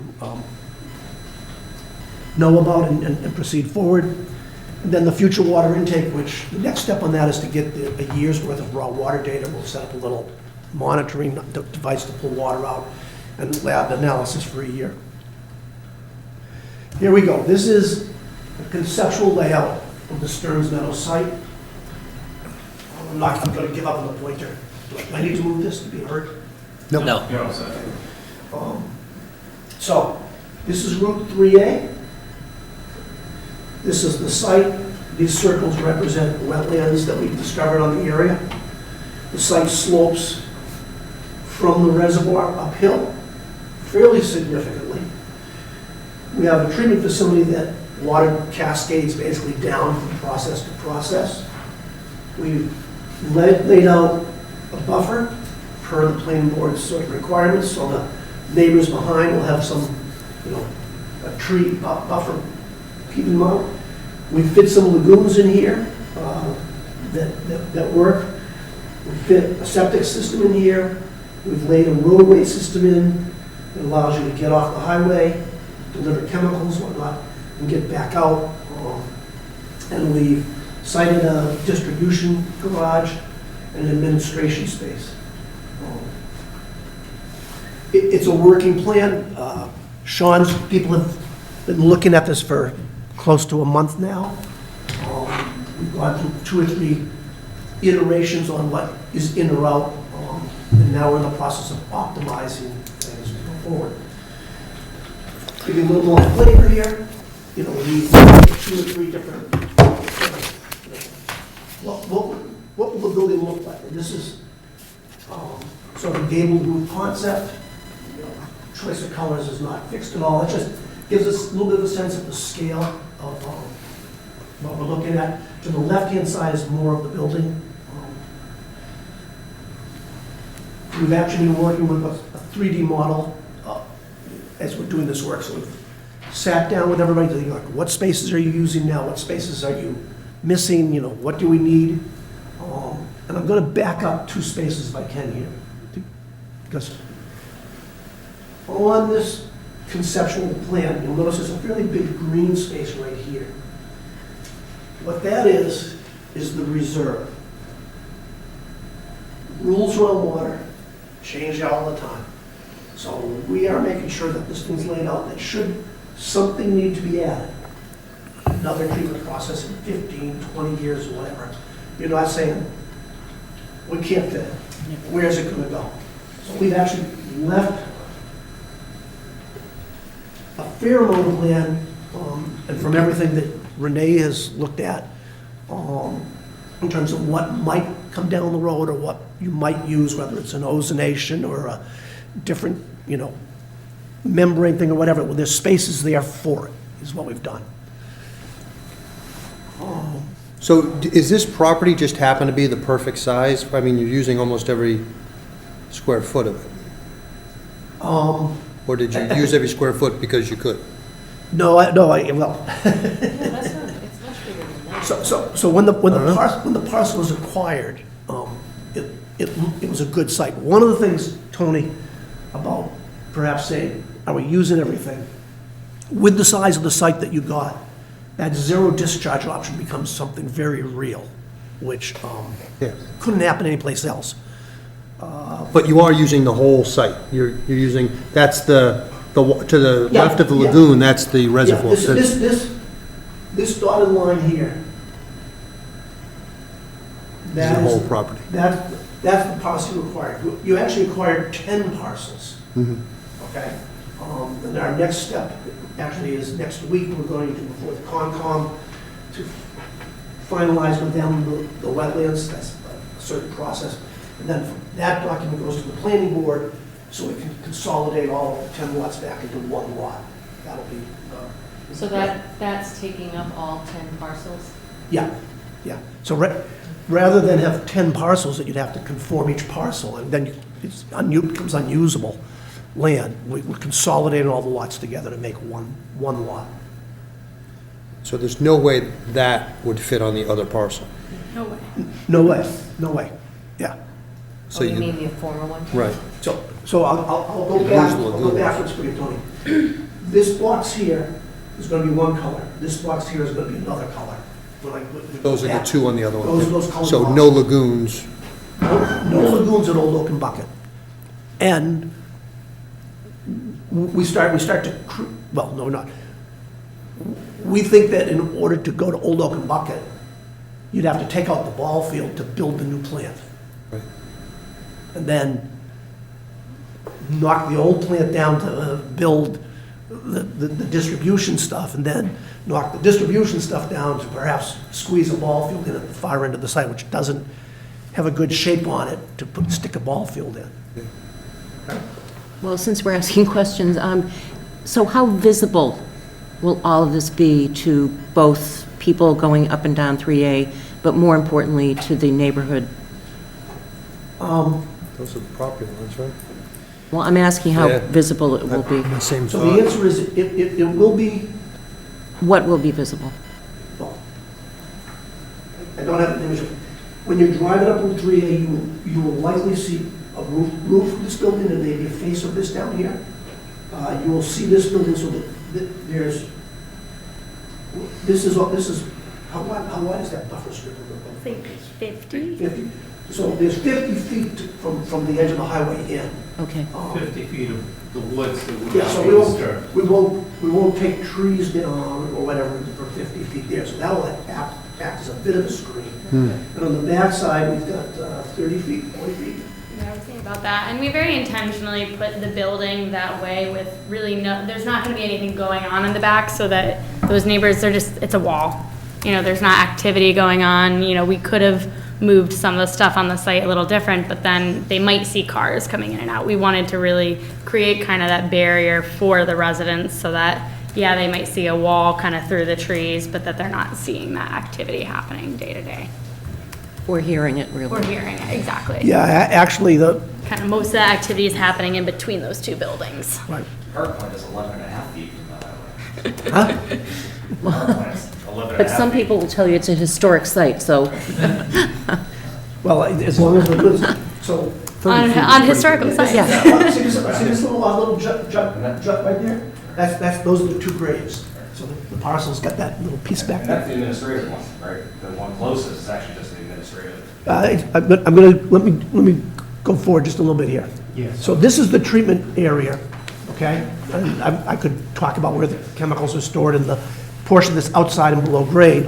But attached to this is an area where the control room, the lab to run the plant, where the IT data is, and whatnot. So that's one building. There's two parts to that fit together. And then there's a second building, and the second building is a series of garages for the backhoes and the pickup trucks and everything. Then there's an area up here that's administration building, so that would be where the public would come to pay their bills. But then there's an area in between for all of the guys and women that work in the department. They have a place to come into when they've been out fixing a water main, their own money. They can take their clothes off and get things done. And we give Sean an office, and we give the assistant super an office, and the deal when we're all said and done. So, did I answer your question? Somebody asked a question about Visibility. where the administration was. So, the administrative functions are up in this area up here. So one of the keys is the garage, because currently people drive by now and you can see we have a backhoe parked outside, a mini excavator, because we just don't have the capacity to put them inside. By putting them inside, we'll prolong life expectancy Yeah, significantly.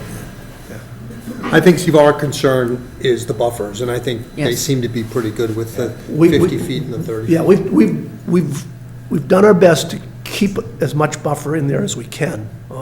And it'll be the trees that exist now. They won't, it'll be, Yeah, yeah. we don't have, we have no, right now, I don't see any need to clear cut the entire site. So, the last thing on this slide is the project schedule. Excuse me, could I just add, what kind of energy are we using for these processes? Are we going to have any sort of green energy? Are we going to have solar panels or? So so the answer is we don't have solar inside this thing. And here's what happens. The biggest amount of energy consumed here is the pumping, okay? Is the pumping. It's a pretty significant amount of energy. The design will proceed forward. It'll all be LED lights. Everything else will be efficient in that matter. I do believe the current building code, energy code requires that the roof of the structure could carry solar panels if you wanted to put those in. Right now, we're just playing games with, you know, what do we have and how much. We haven't got to that step yet, whether or not it's affordable or fits in. Okay. I will tell you what, other places where this has happened, the solar panels produce energy, but it doesn't even begin to provide not enough, energy yeah. for the facility. It's not enough to power the plant, and, you know, anything you would need, you would almost need giant battery backups to handle that, otherwise it goes right into the grid system. Okay. So, I believe with the turbine and the solar array that we have, we're maxed out anyway with our electricity. That's another story for I another wasn't day. getting into that. There's always a potential the roof would be built, that if solar panels were added to it, they could be added in the future. But the roof is being built to be able to handle that, should that, That's by code these days. okay. Oh, good. The other side, you're asking the energy. Again, under the basis of design report, we have looked at how much energy you're using at the existing plant and how much energy you use at the new plant, and it's pretty much a wash, okay? I'll tell you that the new plant's slightly less energy, but it's such a small difference, I don't want to claim that. It's not going to be twice the energy or 3 times the energy. It's pretty much a wash. But you're able to Okay. put out more water But for you're- that same amount of energy. Yeah, you're putting out more water with the same amount of energy. And better water. Oh, much better water. Much better water. So, Being the whole point here, right? so I'm the owner's project manager, and my job is, A, make sure that we stay inside budget, but more importantly, that we stick to the schedule. So you folks are a big part of helping us to stay on the schedule. So I'm going to rope you in here a little bit if I can by outlining the schedule we've got, okay?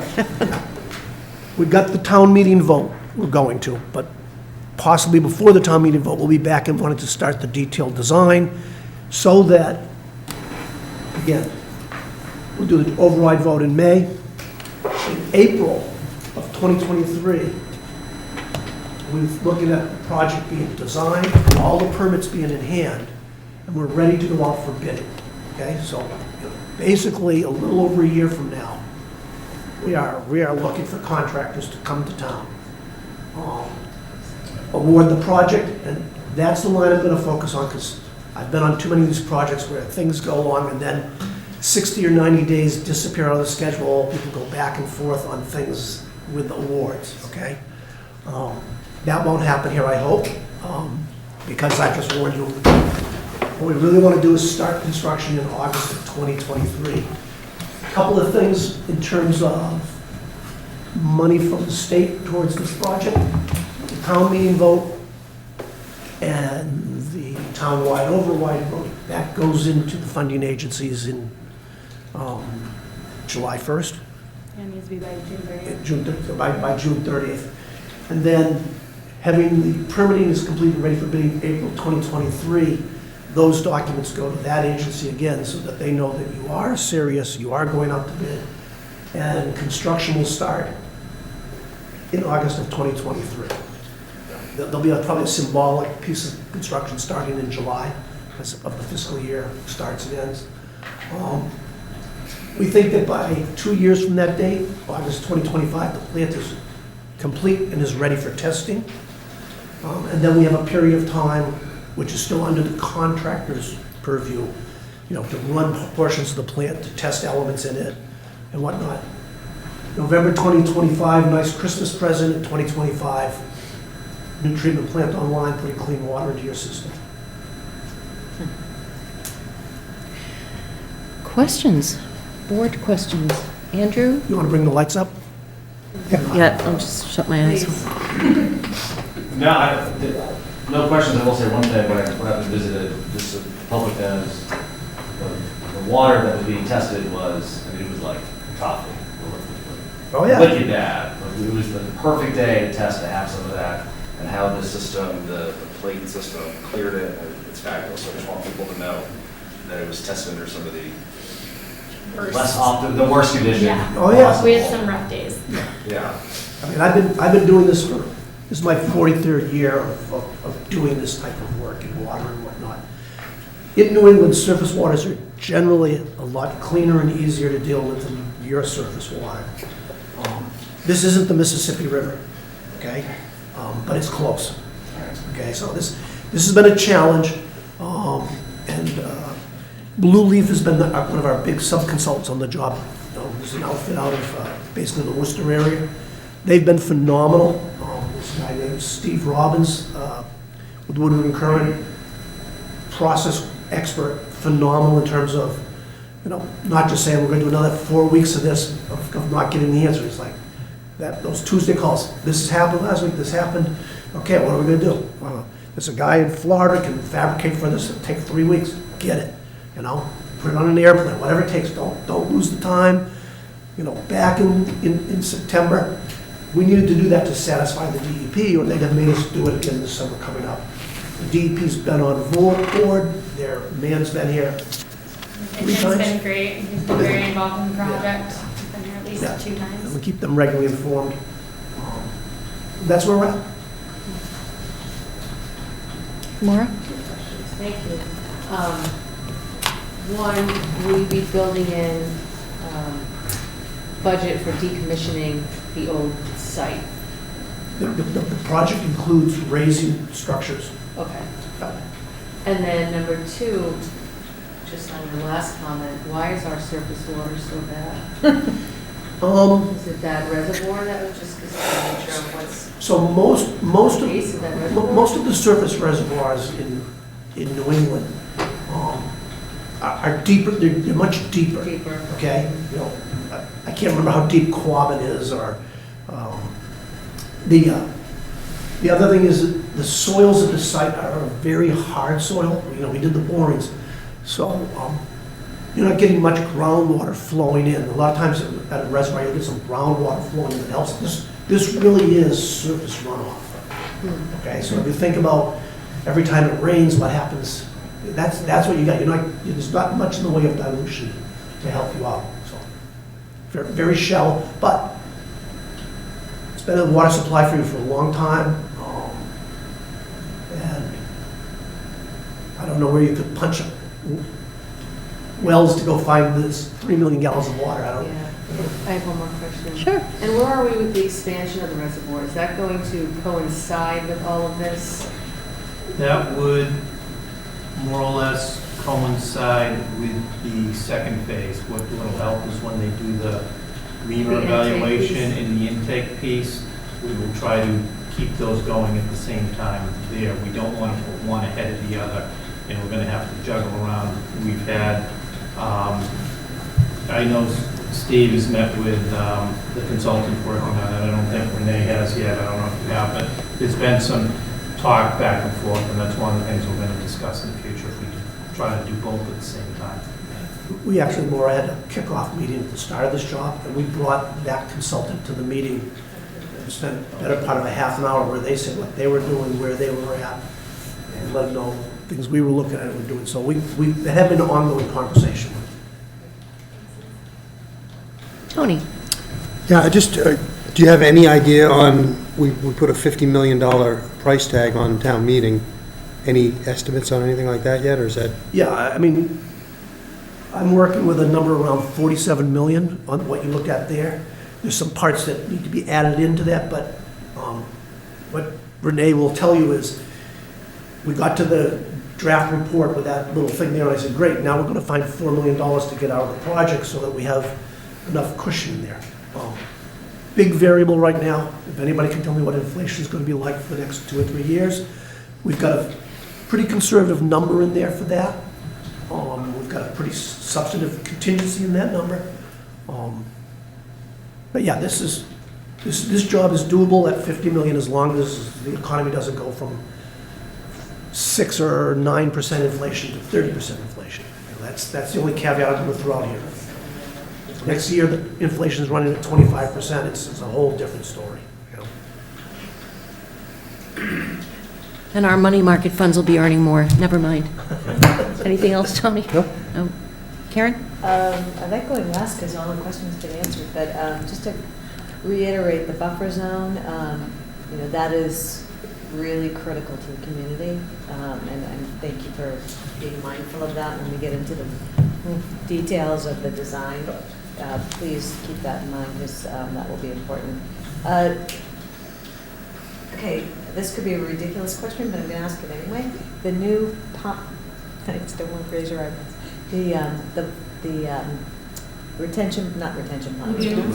Yeah. Lagoons. Well, are they, do we have to worry about mosquitoes? Like, how does that impact? Because it's on surface water, right?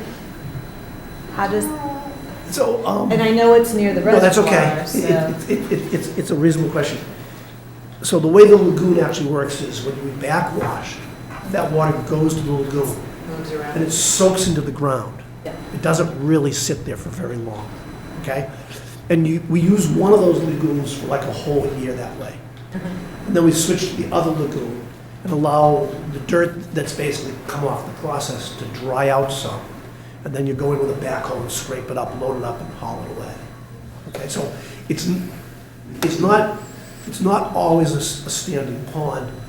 The other side of that is, because of what we're using, it's not the best breeding area for mosquitoes. You know, mosquitoes would like a little bit cleaner water than that. That's kind of pretty, that's back to that kind of nasty water. They like clean water? God, I thought they want a liked little bit cleaner than that. crappy water anyway. But is there any Coagulate. Yeah, swampy water. Also, there's a little bit of a pH issue with the water when it goes back in the backwash. And then you mentioned that MassDOT, of course, will have to be in the process of putting a pipe down the road. Your experience with that process, I assume it's. We're very familiar with it. We talked to Sean a little bit about his contacts. That's why we sort of moved it up, because we know that Takes a while. that's going to take a while. Yeah. And just to reassure you here, we're not just looking at putting the raw water pipe from the old Oaken Bucket pump station. There's an existing AC water main on that street that's aged out. We're going to replace that water main. And the town's got a fiber optic program to extend fiber optic and loop fiber optic, so we're going to put a fiber optic conduit in there. So we're going to go in there one time, take care of the utility needs. We put in one trench because we know we have an old water line that's there. We try to do both at the same time. We know Great. IT came up with the fact that they need to run fiber up there to bring it back to the next phase of town hall. In order to complete the loop, by doing that, we can also incorporate the plant into the fiber system of the town. Thank you. Well, my last question is, I sort of heard something about Mass DOT might have something else going on in that area. So I can answer that one, but and maybe unless you have something that I. No, be my guest. We went to a Mass Highway meeting recently and we met up with the engineer for the state and the deputy engineer also for the commissioner. And one of the things that they were speaking about is there could be additional funds with their paving projects, and they might extend some of their paving projects. So one of the concerns, it's a tough one because we would like to have the water lines in and then have them pave the roads. If they pave the roads beforehand, all of a sudden they're gonna come back to us and say, oh, town, you have to You pave can't the do road that, from yeah. edge to edge all the way down. And that could drive up our costs significantly because that could be a $7 million paving project, which we want to try to avoid. So they just happen to talk about that if additional money is available from the federal government, which they think there could be, they might just extend the paving from additional projects. Where they're doing that project in Cohasset and part of North Scituate, that I brought up at that point is I would be concerned if they freshly pave it and then we're ripping it up 2 years later, because we will be responsible for the entire 3A for that 2,300-foot section. Wouldn't we be responsible for repaving regardless? We would be, but what we're hoping, at least my hope is that they could schedule the repaving of that section after we do the work. So we would repave our trench, then give it a year to settle, the following year they would come in, grind it, and then repave the entire street. That's a perfect world, I don't know, that's what we're trying for. Short of that, we would argue that our trench is absolutely perfect, and there's no need to repave the entire road. All right. So what we're going to do is, and I started working this, we're going to take this presentation and put a front end on it, going over our current treatment plant, what the shortcomings are, why we need to replace it, and then lead into what the new plant's going to be, so we'll have a presentation. I'm hoping by the end of next week it'll be all done, and then the board can take a look at it. But, we just want to impress on people. I know the town has a reputation of we have to replace buildings because we don't maintain it. That is not the case with the water treatment plant. It has been maintained. It is just past its useful life. Right. I see you go into the lab in there, It's like stepping into the 1972 high school science lab. It is. It's old. The processes that we use are old, they're backwards. I know we've talked about it, but we have a TTHM problem. The way our treatment is lined up now, we actually contribute to our own problem, and that needs to be changed. So it's just outdated, it's not for a modern plant, and then we have the issue of we can't do any work on it because there's no redundancy, so the plant has to run. I joked with Sean when we did the project in December of 2018, Sean had a full head of hair by the time we were done. This is what we had left. I mean, it's nerve-wracking. We turned that plant on, and I told the board, Kevin and I had a conversation at 11:30 on a Friday morning with DEP. They said, you have to do additional testing. And we told them point blank, we are out of water in 12 hours if you don't let us turn the plant back on. So, get back to us. Let us know what you want to do. But that's how tight it was on that project. So we'll put a front end on this presentation and have something already for town meeting so people can see, this is the plant, this is why we're going to replace it, this is what it's going to look like, and this is the timeline. And it would be our plan to show this at town meeting? We'll probably do it before town meeting and then again at town meeting, yeah. Yes. Yep. Will it be on Channel 9 or whatever, YouTube? Wherever you want it. Wherever we want to put it, yep. I think as many places as we can put it better so that people can look at it. And the only question I've gotten from the whole water treatment plant is, will it help the brown water? And Right. the answer is yes, it will. Yep. And Yes. Madam Chair, just Yes. two things. Just make sure we have all those buffer zone numbers and feet and all that teed up, and I'm also wondering if it makes sense to proactively, and I'm happy to champion this, to do a neighborhood meeting with the Old Forge and Stearns Road group, if you have not already done that. So we alluded to this, that one of the next steps we have next Monday night, we will be in front of the Conservation Commission. It's a formal hearing. We had to notify the abutters You did, okay. of that. We actually wrote a one-page summary of everything you just heard about the project, what we're doing, where we're at, Great. and mailed that ahead of the formal abutter notification to the neighborhood. I heard back from the gentleman that, is it Old Forge across the road? Yeah, it's all, Huh? Dr. Sid? Yeah, Oh, he Dr. heard back from him, he said, a couple of my neighbors got this, how come? We just said, everybody. I responded, I said, well, we notified all the abutters, but, here's what we sent out, please share it with everybody. Tell me the best way to get in touch with you to keep you informed. So I would expect as the project moves along, we'll wind up with some sort of email list or contact list, and again, when we get into the construction week to week, let people know what's going on, what to expect. And one of my engineers grew up, his parents still live there, abutting that area there too, so we bring him involved when the time came to have meetings, because he's been up to speed with the project. But at some point, if there is a need for neighborhood meeting, appreciate your assistance we're with that. highly engaged neighborhoods, so that makes sense. Well, in a project of this size, it's significant. I think it's good that you're coming in and out on 3A and not going through the neighborhood at all. Yeah. So, Yeah. any questions from the audience? Yes, sir. Name and, I think this might be for Sean and Kevin. could I have your name and address, please? Bruce Harvey, 23 Gannett Pasture Lane. Thank you. I'm also on the Water Resource Commission. Yes. So the backwash, not going back into the sewer, the new plan, can you give us a sense for the capacity savings to the sewer system? Is that a 3%, 5%? 30,000 gallons.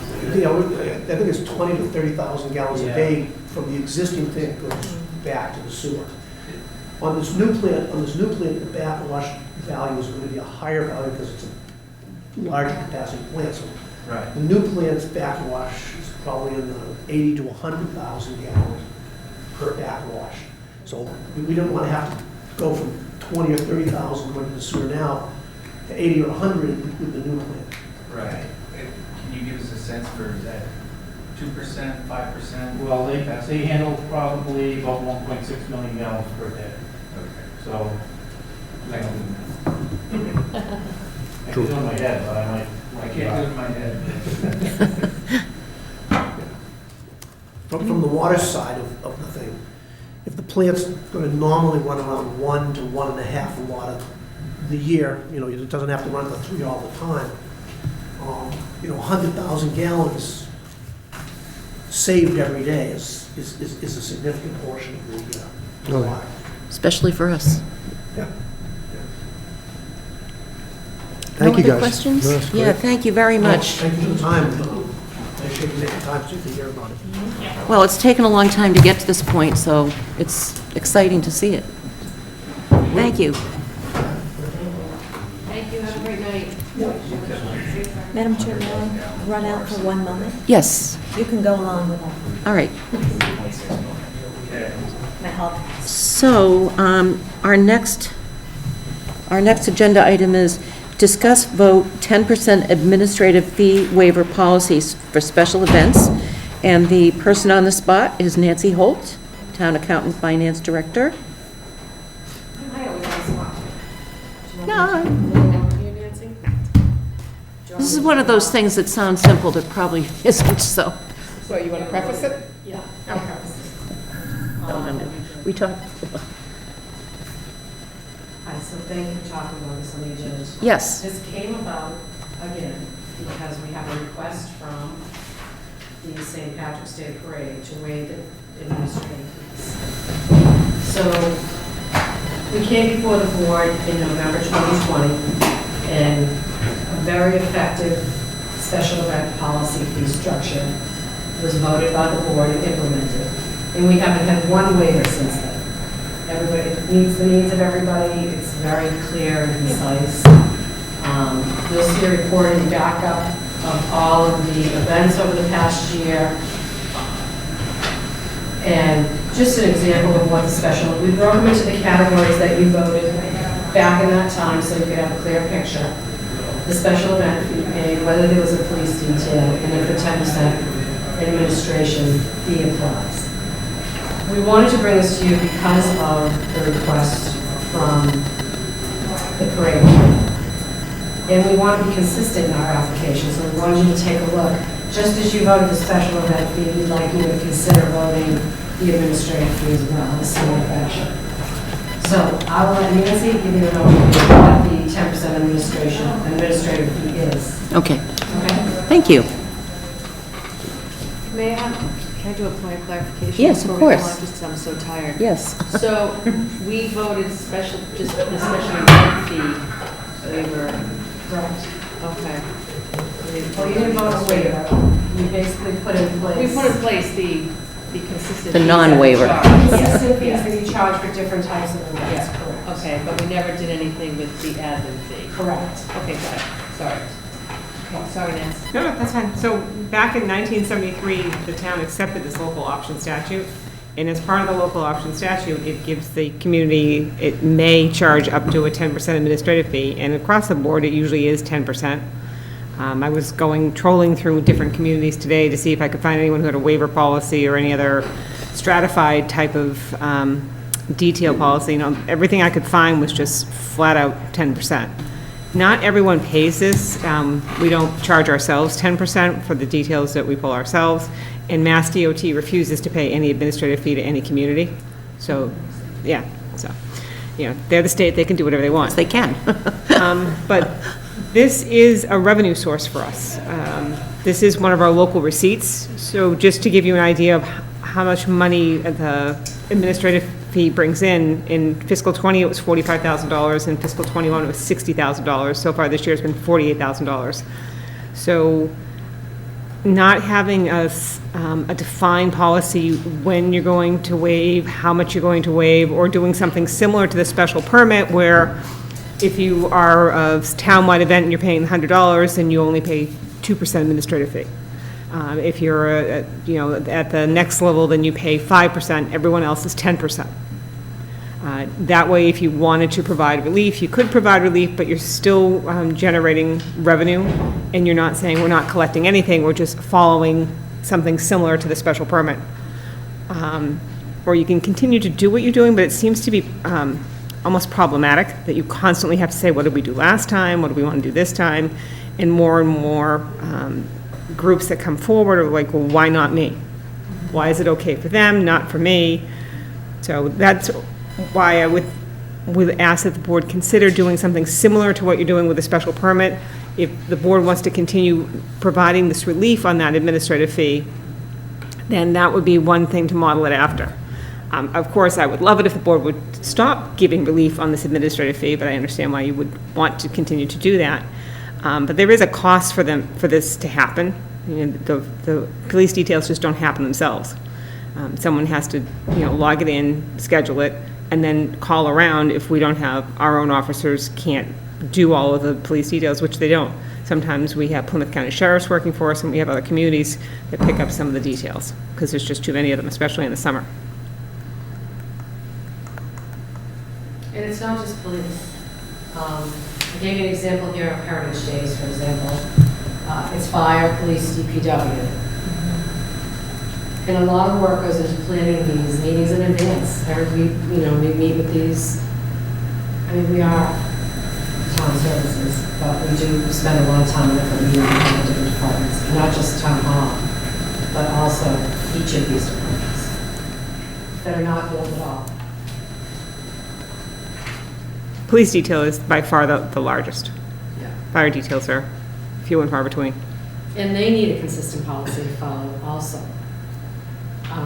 Police, fire, and DPW. So it's consistently building out. All right, so I'll ask the question, why would we waive these fees? Because if someone's going to tell me they're nonprofits, well, probably most of them are nonprofits, not all, but, so it sounds to me like what we did for what was the special permit, that it hasn't caused any trouble. Across the board, there's been a couple of, I think, waivers, but almost none. There have been no waivers since you implemented your policy. All right. The special event fee itself. So I think I saw And we told people, no, there is no request to go to the select board. This is their this, policy. yeah, But it's significantly more money than we're talking $100 special event fee. okay. Yes. What's the 10% based on? It's actually by statute, you can charge up to 10%. So Of most what? communities, 10% of what though? Their cost? of the detail. No, No, the detail. the detail. So if the detail costs you 200, then it would be $20. Just the police detail. No, police, DPW, and fire. And they're all considered separate details. Yes. Yes. So, And so in other words, if the that they require. police detail comes in at $400, we get to charge $40 as an administrative fee to do all the work, to get all these departments together, I So the guess. $400 10% of whatever those charges that were incurred. So the $400 would go into an account to pay the officer for their time, and then the 10% goes into a revenue account for the town for its So it's like a administrative fee. surcharge. Yeah, it's an administrative fee. Yeah. And the statute set that out, knowing that there was a cost to providing details. Any thoughts, anyone? Comments? I have to make the comment that from a consumer standpoint, this is like when you go to a hotel and they give you the resort fee, it makes you nuts, why doesn't it in the cost? But from an administrative standpoint, I understand that mechanics, it has to be separated out this way. And so I think it's an appropriate fee, but if I'm on the other side of the table, I'd be like, why isn't it just in the cost? Interestingly, when I was researching this, trying to find anyone that had anything other than a 10%, I found towns who added more fees. So at least two communities, Rochester and Natick, that I could find, also charge a cruiser fee. So if your detail requires you to have a flashing vehicle, they charge $25 for that detail to take a cruiser out of service and park it somewhere. Which is interesting. I had not run across that before. The creative thinking. Fees are much higher in other communities as well.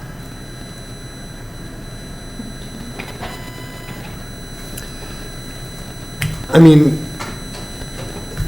my thought is, what we're saying is that booking events for the town is not part of the town employees' jobs and working at those events. So your fear is that events stop in the town because of the fees associated with it. I think what I want to do is just eliminate the subjectiveness of this event gets it, that event doesn't get it. That's the hardest part. Right. Because all of the events are for good causes. Right, right. I mean, well, they're all good causes, but some of them are, the parade is a town-wide event. A special road race may not be, but certain events are Heritage Days, they're town-wide events, so, I don't know the answer. It's. And the most work for the town employees. Yeah, so is the question, is that part of your job?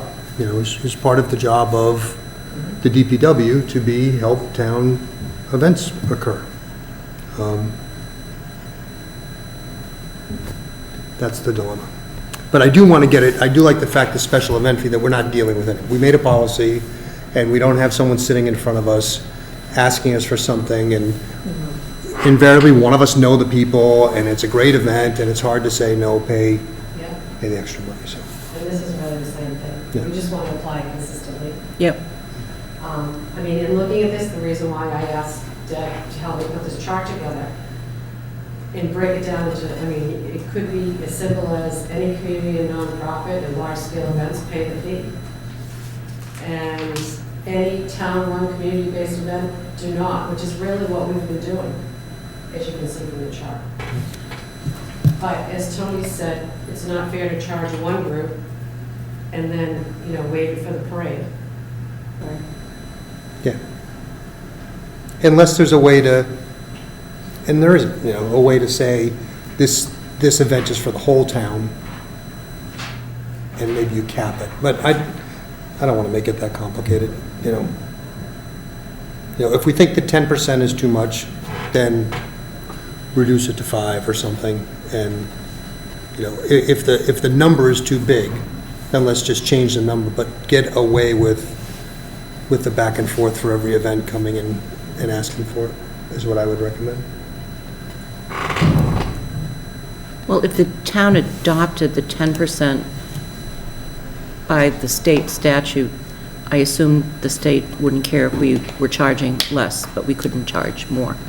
Yeah, I think the statute says up to 10%. Yeah, okay. It doesn't specify anything other than, and most people, if you say up to, they went right to. Well, yeah. Went to the max. And what is the expected, It says a fee not to exceed 10% of the cost of services authorized. Yeah. and what's the expected cost for the parade? Last year, we waived, and it was $870. So it's $850. For the parade. But then, I'm sure the next one that would come forward would be the carnival. That's townwide. And they paid it. Yeah. Yeah. So, I think to your point, Tony, it's just, the board keeps being put in this position, and then Lorraine's got to backtrack, what did we do last time? Right.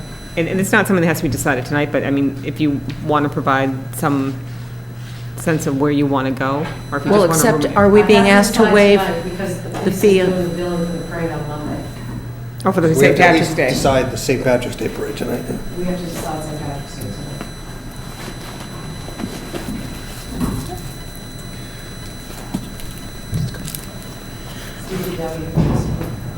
What if they tearing the building down? They're having a party over there. If we decide the St. Patrick's Day parade, are they, I don't want to pull the rug out for them at the last minute if they're not prepared for this. I've already prepped them. Of course you have. Thank you. Thank you for this chart. It's very helpful. Well, that's a So big I deal, would too. recommend that we do the same thing that we did with the special events fee, like you just said. If it's a town-run event, you don't have to pay. If it's not a town-run event, you have to pay. And then just make a decision on the number, the percent.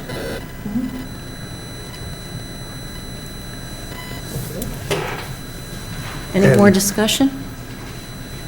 Or may someone have a motion, or, I don't want to push this, but we could be around and around for a while. I'm leaning with Tony and Lauren, if from the 10, maybe a 5, I'm just thinking if St. Patrick's Day, we're charging like 30,000 or 60, if it's $1,000, it's one. 800 it was last year, so it'll be 500, yeah.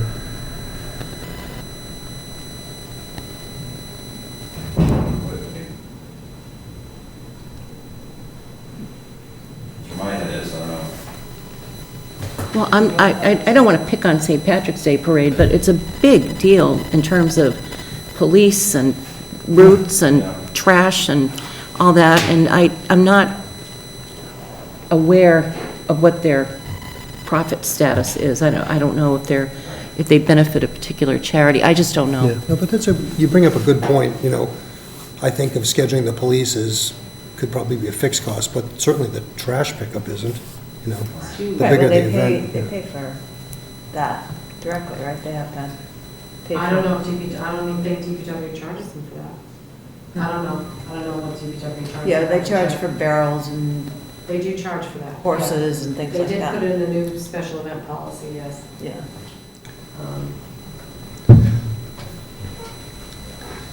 I mean, if it's your pleasure, you can use the same definition that you use for the special event fee.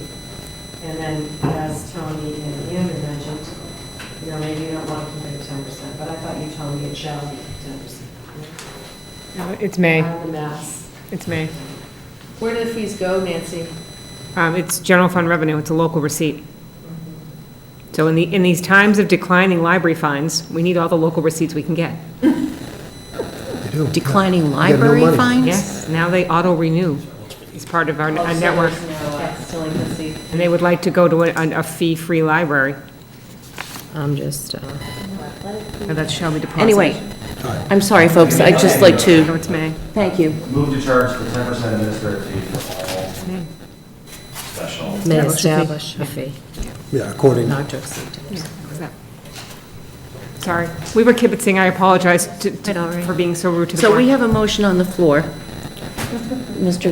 I'm going to second Goodrich? that because it just gets too complicated. Right. I'm sorry, what was the motion? I'm sorry. Move to charge the 10% administrative fee for all special events. I love that well, motion. except the town ones, right? With the same structure, the special, With Event fee? exception of town, With Events. exception of town-run events. right. Using the same structure as we did for. Well, the same structure as a special event fee. Special- It means that if you look here, you'll see, Easter egg hunt doesn't under get the charged. town-run community-based events are. All right, so those, so exempt. Ship Shape Day, all that stuff. Okay. Correct. Waive those Okay. fees. School parade. I still second it. Second by Ms. Curran. All in favor or more discussion? All Aye. in favor? Aye. Aye. 5-0, motion carries. So it's 10% unless it's a town-run event. Yeah. Yes. Loving it, thank you. Sure we'll get feedback. I'll let the parade organizer know. Thank you. I'll be the head. Okay. Discuss vote Maxwell Trust Conservation Restriction Assignment, Jim Boudreau. Very simply, as you know, the Maxwell Trust is dissolving itself. They hold several conservation restrictions for the town. This is allowing them to transfer them to the Wildlands Trust, who's agreed to accept them. Then there's a second vote, and the land that we got, Cowlings Cove, and then the Noonan property, they actually need court approval to go through with those. So there is basically a filing that they do, and we're assenting to that filing, that they're going to dissolve. The town's going to take over these properties, and we're going to move forward. We've been waiting for a long time on a couple of these things, so. Does anyone have any questions about this? I think, Which one's the Noonan property? I'm sorry? What's from the Noonan property? The Noonan property is the one they just donated to us. We accepted that about a week ago. By the high school? No, that's No, up it's by, over West End up by the somewhere. West End. Somewhere near the swamp. That's when Frank presented at the last Small meeting. swamp piece. Right, right, right. Yeah. And then Cowlings Cove is one that we bought for The retention pond, yes. just over $5,000. That ties into all that. Which was Purple basically Pines? their legal fees. No, it's way over. Same thing, It's that's over by right Norwell, off. of Summer Street. Yeah, It's a it's the retention same thing. basin. Would you like a motion? I would. Oh, sorry. Sorry. I printed them, there's Yeah. two separate motions. Oh, all right.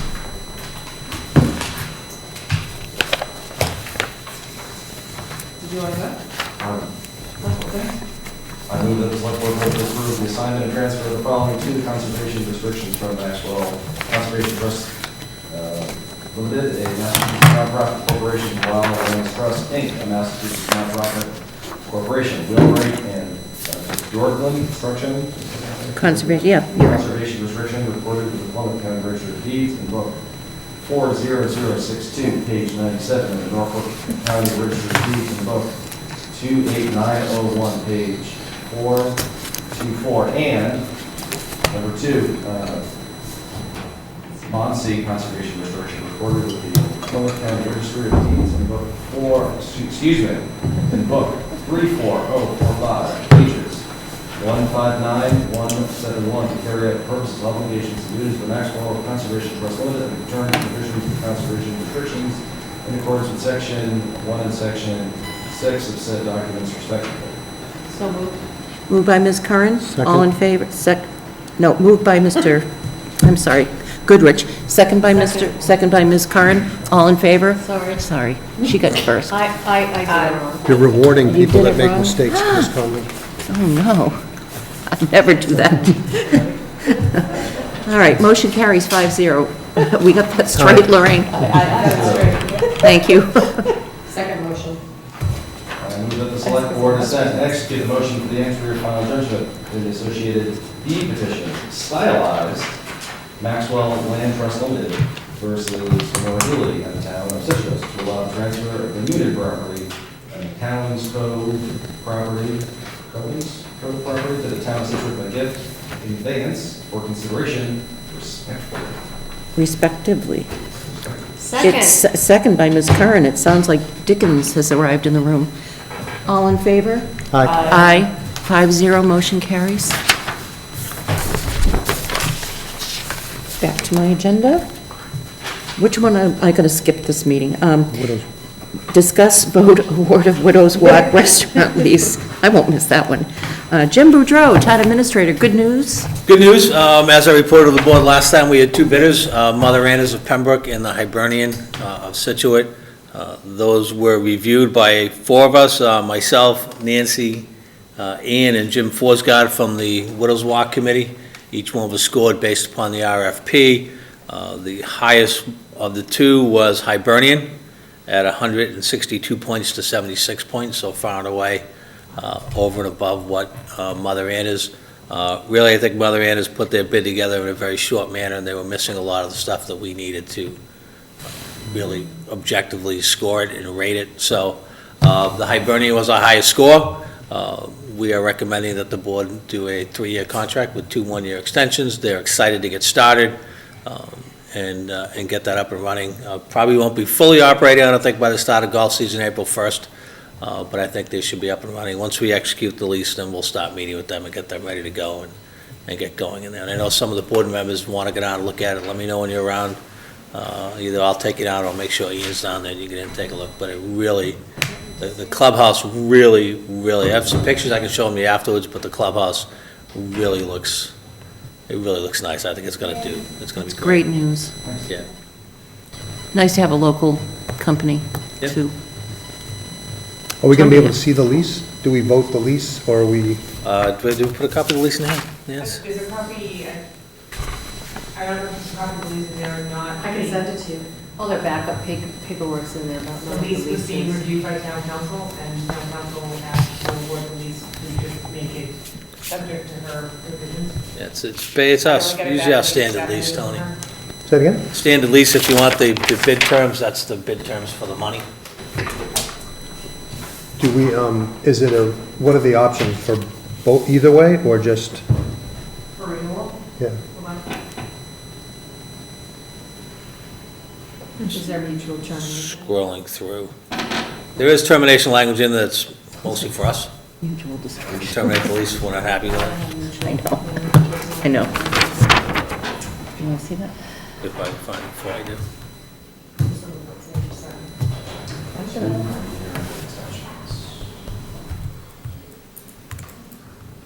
It's on my desk, I can go grab it.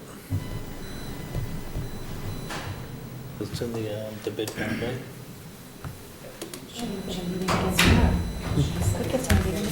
Let's just stay. Of course. While you're looking, I just have a question. Are they having the same menu? Because I know they submitted a menu, but I. No, it's gonna be different, they just had to put in a menu. I had the same question, it'll be different than what, Okay. will probably style, but still some of those. The extensions are at the sole option of the lessor, Which is us. which is us. Oh, really? I always have to clarify these things. No curry chicken, No curry chicken. which is really good. Really good. Well, then you want it. Sadly. What do you think? Should we read the lease or? So we have the option to extend it one more year twice. Yeah, 2 one-year extensions, yeah. Well, the lease was part of the terms of the RFP, so it reflects the terms that they were presenting. They're aware of it. They get a copy of Yeah. the proposed lease. Okay, great. Yeah, I did like Get 'em the in there. back of how they seemed to be flexible about expanding hours should there be a tournament or if they have the demand and.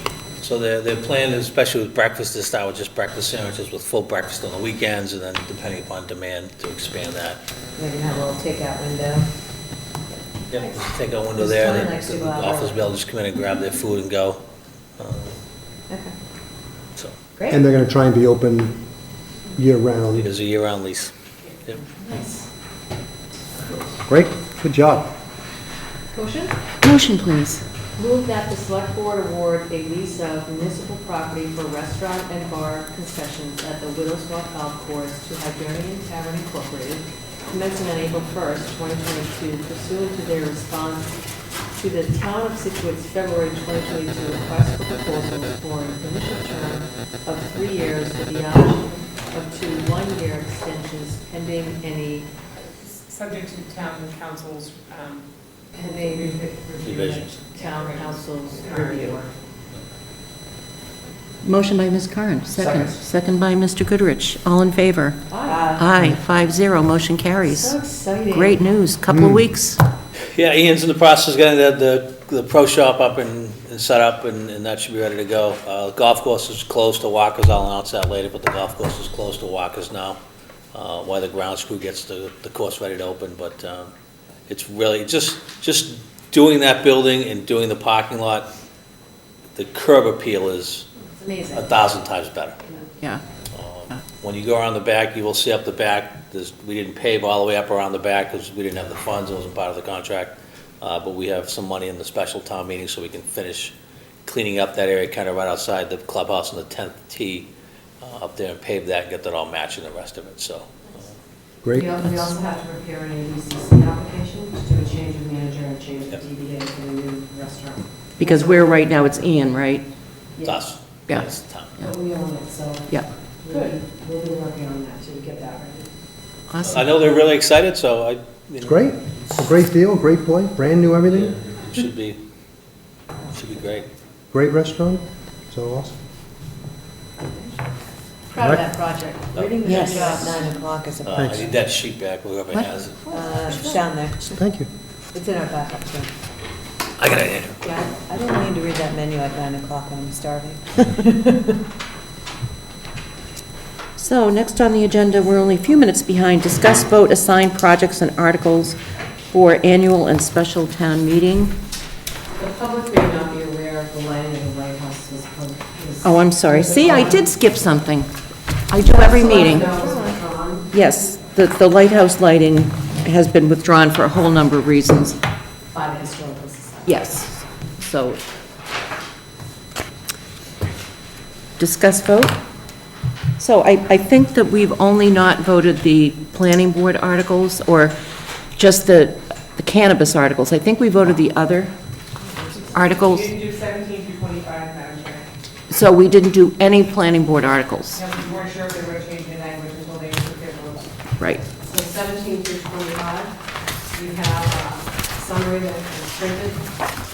And we also provided you, although I emailed it, we provided hard copies of the Yep, thank you. special annual warrant. And this is like how we update it. Is anyone here from planning? No one's coming from planning? Jim? And was, Not that I'm aware of. they came this time for I don't think they made any real huge changes except the distance. They went back to what it currently is for the medical marijuana facilities, I believe, measuring. to other facilities, so. Yeah. I'm a little confused with that because it says property line of the location, but then it says, I'm drawing a blank, it says from the actual facility, not the property line of the facility. So it's not property line to property line, it's property line to The door, I building. believe, yeah. Or is it, that's the executive session. First time it's mentioned, it's on D3.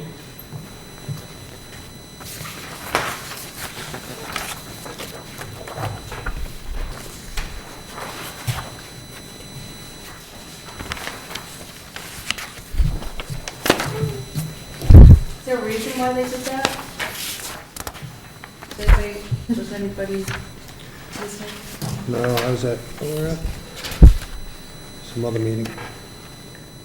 Or do they just revert back to the original language? They reverted back to what it currently is for the medical, that's what I was told. We were on the advisory board, I think, Yeah. Tony, that night. Yeah. So I don't understand why.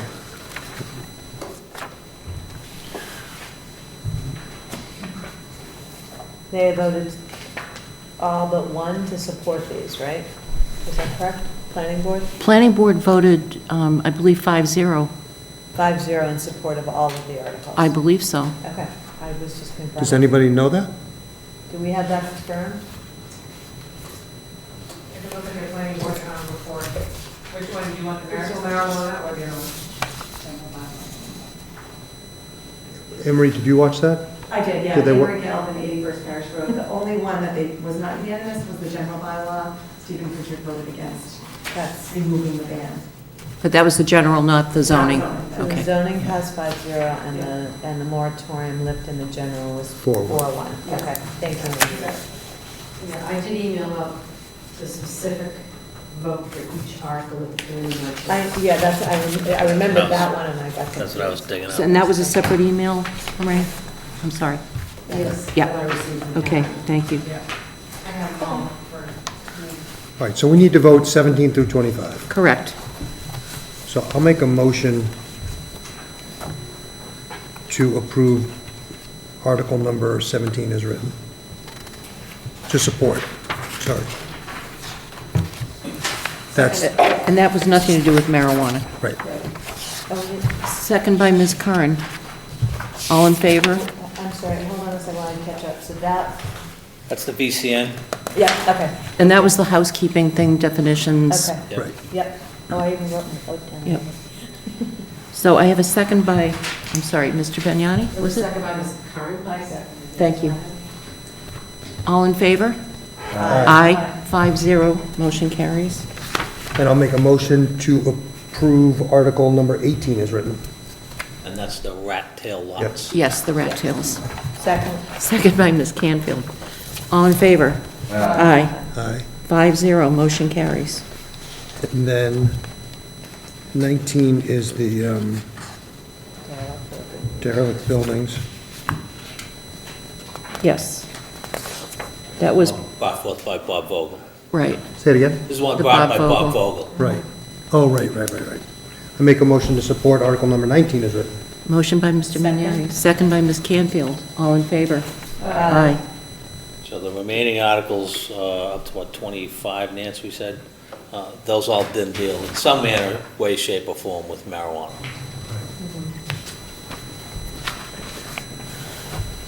I make a motion not to support Article number 20. Second. Second by Ms. Curran. Before we vote, I would like to thank the planning board for all the work they've done. This has been very difficult. Wherever it winds up with town meeting, we're much further ahead than we were a few months ago. So I don't want them to feel, no matter how people vote, that their work isn't valued and respected, and that everyone needs to thank them. It's not easy work doing this type of work. So I just wanted to say that before we vote. So there's, yes?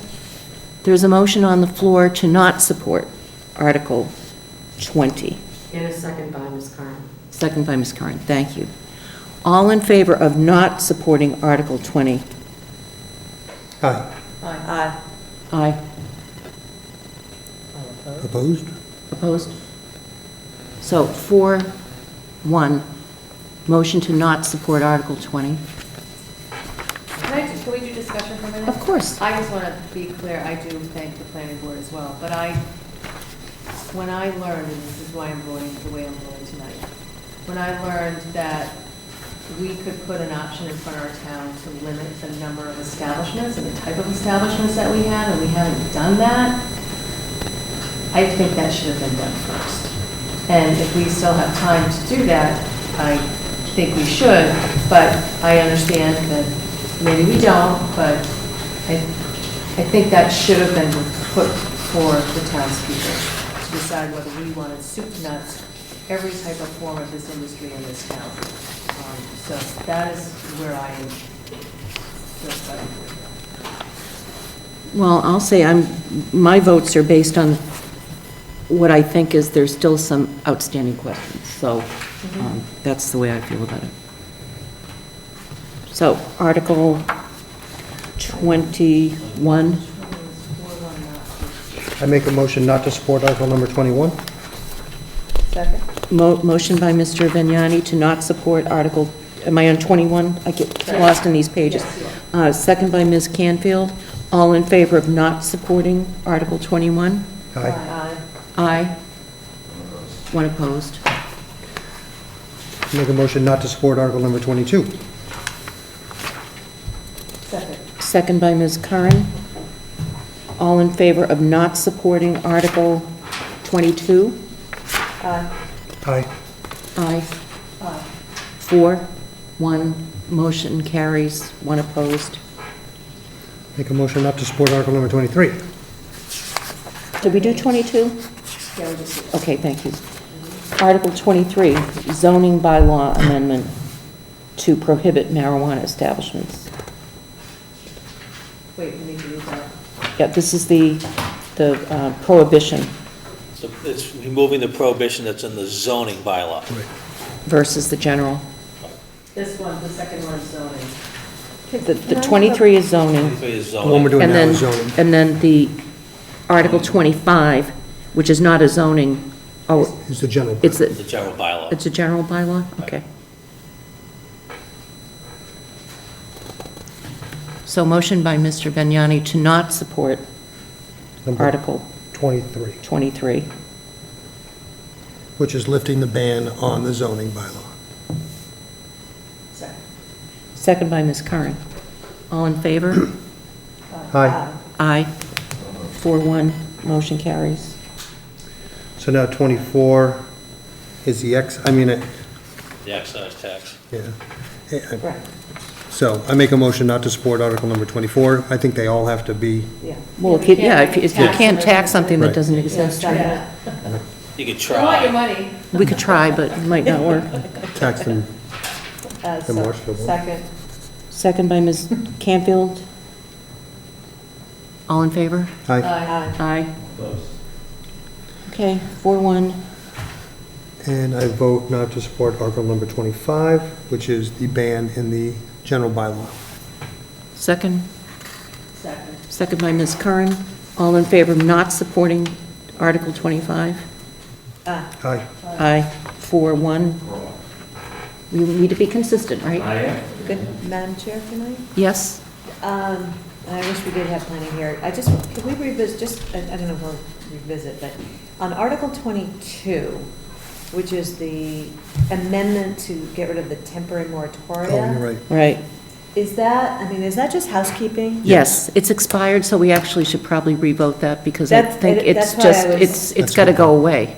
I mean, it's not It's necessary. not on the books. Right, I mean, 'cause it's the next not, one is Is supersedes that it. just confusing? Yes. I I mean, we can take that up again. Yeah, Right? yeah. I think if we start parsing, that people are just going to get all confused about what's this, what's that. I just been telling people, look, the cleanest thing is, if you're against it, vote against everything. If you're Yeah. for it, vote for everything. Yeah. But if we try, so this one's okay, because this is, people are just going to get confused, and we might see some brains explode, like town meeting, including mine. not a town meeting. I would just leave it the way you voted, and then that can be a housekeeping some other time. It's going to be really kind of hard to explain That's a good point. Well, it's not valid anyway, so it's Just, So it's not, not- it's, yeah, so it's moot. yeah, It is moot. all right. Thank you for that sound advice, Mr. Patton. And I'll reiterate. It's rare this I think- late at night. I think the planning board put a lot of time into this and made a good first step, but I think it's incomplete, and I think the town wants bigger restriction than what's in here, and I think, And more time to process, Yeah. more time to understand the implications of everything. I, for example, would like to put forward that if we adopt the excise tax, if we bring, whatever we bring into town, that we consider at least dedicating it to something like foreshore protection or those things that we can with our infrastructure. But, you know, I think that's a discussion that we should have. If we want this, then what would we do yeah, with the money? let's not link those two. No, I'm just saying, I think I think a lot of people might come out and be very interested in that. So I know that when Northampton they had a big windfall because they were among the first in the state, but they were able to do a lot of road work, and there's also a bunch of colleges out there. I know, I'm looking at UMass, yep, UMass. I guess UMass, what I don't Amherst. want people to think is that if they vote yes for this, that their seawalls are going to be fixed. Yeah. So, Well, because I'm- that's just you talking right now. that not- is just me right, talking, Right, so. which I'm allowed to do. Yeah, as I'm you- just saying, I just don't want them to Yes. think that that is. I'm allowed to say it, yes. That's my thought. So there'll be plenty of time for people to shoot that idea down, but I'm just floating it out there. So, anything else? We have to assign. Well, we assign have articles. 2 more articles, don't we? I thought we voted those. Oh, we did 20? Yes. We did The camping outside and Oh, we the did the sleeping in camping. the. Okay. So the only thing we have left to do with this is to assign the warrant articles to select board members. Yes, which I know I have Fun this stuff. list here. And if you use this list, if I Yes, we've highlighted and read the consent agenda items, including the one you added at the last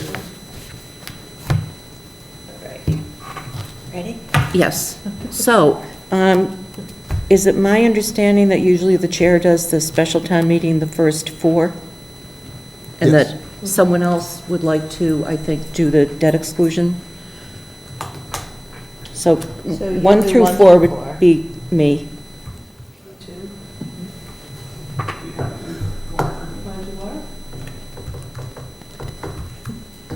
He's been waiting 2 years to do I know. this. He already wrote the speech. Guys, 3 years ago. back to maybe hop in front of them on that one. Okay. Numbers 1, 2, 5, 6, 7, 8, 9, 10, 11 are all consent agenda. I suppose we should assign them in the off chance that someone has a question, right? Yep. So elected official salaries and town reports, I suppose I could do that, yeah. Capital, who's our liaison to capital? I don't know, but I've done it for years, I don't mind doing it. Okay, that'd be great if you would. It's going to be a biggie this year, but it's Yeah, fine. yep, good, thank you, Maura. General budget, It's not normally That's the- you. okay. Yeah. The I'm state go- I'm of- gonna be that's busy. the state of the state speech, isn't it? I'm sorry, who's No. going to do the budget? I guess that's me. Okay. Well, if you don't want to do it, then, No, I mean, you usually give the Well, overview of everything. you know. is that when you do the state of the state speech? Depends what, whatever? sometimes he lets you do it in between the 2 meetings. Depends what Jim, Between the special. Yeah, ask Jim on the Yeah. moderators, because he Okay. also in the past meetings has forgotten, so I think you have to remind him and ask him where you want it. Yeah. All right, I'll figure that out. Waterways enterprise budget. I mean, I'll prepare a couple of these. I'll say that, I'll do the, yeah, I'll do the first 3. So 5, 6, 7, Sure. No, yeah, 5, 6, 7. yep. Transfer station, water enterprise, stabilization fund and revolving funds is easy. So who wants to take that easy one? Anybody? I will. Okay, thank you, Maura. So So, 10 is Who's doing 8 and 9? yeah, 10, I'm going to skip back to them. 10 and 11 is Maura. So 8 and 9, transfer station, water enterprise. The water enterprise. Any volunteers? The water if we get questions, it's going to be related to the treatment plant, so, They're going to pass. yeah. Thank Eight, you. 9, 8. 8, 9, are you, thank you, Andrew. I'm waiting for Ms. Canfield to. I know, I've been skating. Not yet, not yet. There's all that marijuana stuff still. CPA projects and set-asides. CPA rescissions. Tony? Sure. There does, Unless, do you want to, does anyone want to talk about a project specifically? Well, I mean, I'm the liaison, I think, so. Yeah. I can- Tony, yeah, I think the biggest conversation is probably going to be the Mordecai Lincoln, right? wind turbine curtailment. Which one of us wants to leap into that fray? So what do we vote on that, 3-2? 3-2 for the curtailment, 0-5, or 5-0 for the petition. So the curtailment, in favor of the continued curtailment was Maura, myself, and Andrew. If anybody feels that it doesn't matter which way you voted, you could explain it. It's not that hard to explain. Anybody? Well, I haven't got your name down here yet. No, I know. That's easy. The only reason I didn't raise my hand primarily. Well, we're the is because minority. We were the minority. Yeah. I know, but And typically, yeah, I mean, I I think you could represent it. represent. Well, I mean, explain, 3 Yeah. voted in favor, this is why. 2 voted. Oh, yeah, to do the write-up and that, yeah, I'm That- happy to. And whoever does that one will probably do the shutdown too, because I would think that that'll be discussed with the moderator, that those be considered at the same time. Well, somebody will have to move to take it out of order. Yeah. Sure, if that would be the preference of the board. Well, you've saving yourself all this time up to this point, when into the fray. She may be, Well, yeah, she but may we be still- wanting Yeah, it. Andrew, do you want to do the wind turbine? Yeah, I can do it. I mean, having someone from Okay, The affirmative. all Yeah, right. I mean, we can do 2 different, well, like Karen said, I'm hoping what we're going to do is just present the facts, and No, we're going to say how, what a horrible person you are. That too. So is it going to be Karen Canfield or Andrew? Andrew. It sounds like Andrew. Shoot, you know what that's going to be. I'll do 15. Yeah, Maura, 15. oh, jeez. Chapter 91, that's an easy one. Who wants to say they'll do it and then not have to say anything? Maura? What? I'll Sorry. do- What? This is Chapter 91 approval, that's Oh, that sure. general, some liability, something. Sure. Nobody, It's on consent. yeah. I guess I don't have any choice on this one. I'd be happy to do 27.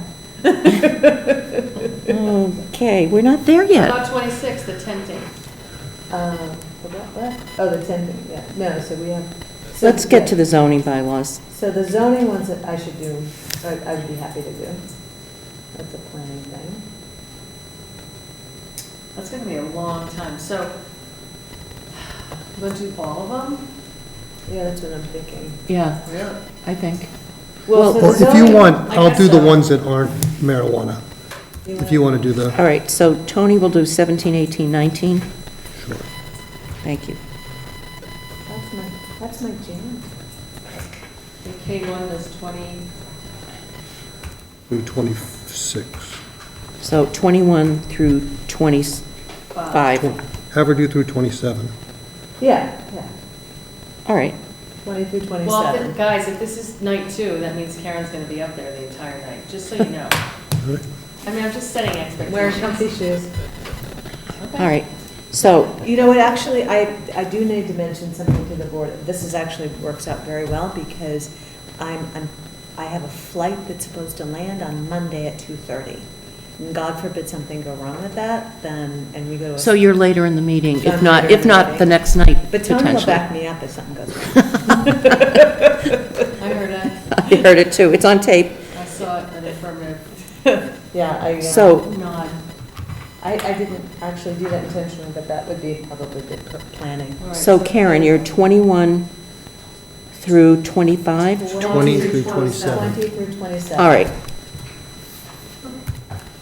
So Andrew, are you going to do 28 also? Yeah. Because they'll probably do them together? Sure. Yeah. What's this, yeah. Hopefully it's all done. All right, look at that. Oh, look at that. Wait, who's doing 27? I'm gonna just. Karen. You're doing that as well? Oh, Yeah, that's on just- consent It's on anyway. consent. Yeah. Yeah, got it. Somebody will have to ask about it. All right. All right. And obviously, we're all here to support everybody on. Right. There's going to be a lot of questions on the wind and on the water and on the medical, the marijuana. Yep. Can I ask, sorry, can I ask a question related to the presentations? Yes. So we've had so much conversation about the marijuana, and most of you have given your rationale for your votes, but do we need to, in this public forum, talk about, the dissenting vote, or is that something that we can do offline? If I'm going to get up and make the comments, I guess it's a point of order. Do we need to have people make statements now, or do I just, knowing from the past conversations? Statements now that like enough? tonight? Pardon me? Statements now like tonight? Or now? Well, I'm confused by the I guess question. Let me rephrase. Thank you. Rephrasing, in writing these comments, I will draw from the comments that have been made in the public meetings in the past about concerns about the articles. But tonight, we just went through and had a pretty quick vote. Are we comfortable that I refer back to those that I can reflect the board? But you can actually meet with Andrew and. Yeah, I can, Yeah. so that's fine, okay. I just want to make sure I do everything correctly. It was a clear, I don't feel. Yeah, normally you would present the board's position, which is Right, and if somebody. post those articles, and then if Andrew feels strongly, he would get up and say, Or if I voted somebody against these because of this, this, and But this. and sometimes Okay. someone will ask you to get up. Yeah, it may come up. Okay, yeah, thank you. I just want to make sure procedurally, because a lot of people are going to be interested in making sure we get this right. And I'm sure there'll be a lot of discussion at the moderator's meeting, how he wants to take those articles. Right. Okay. Good.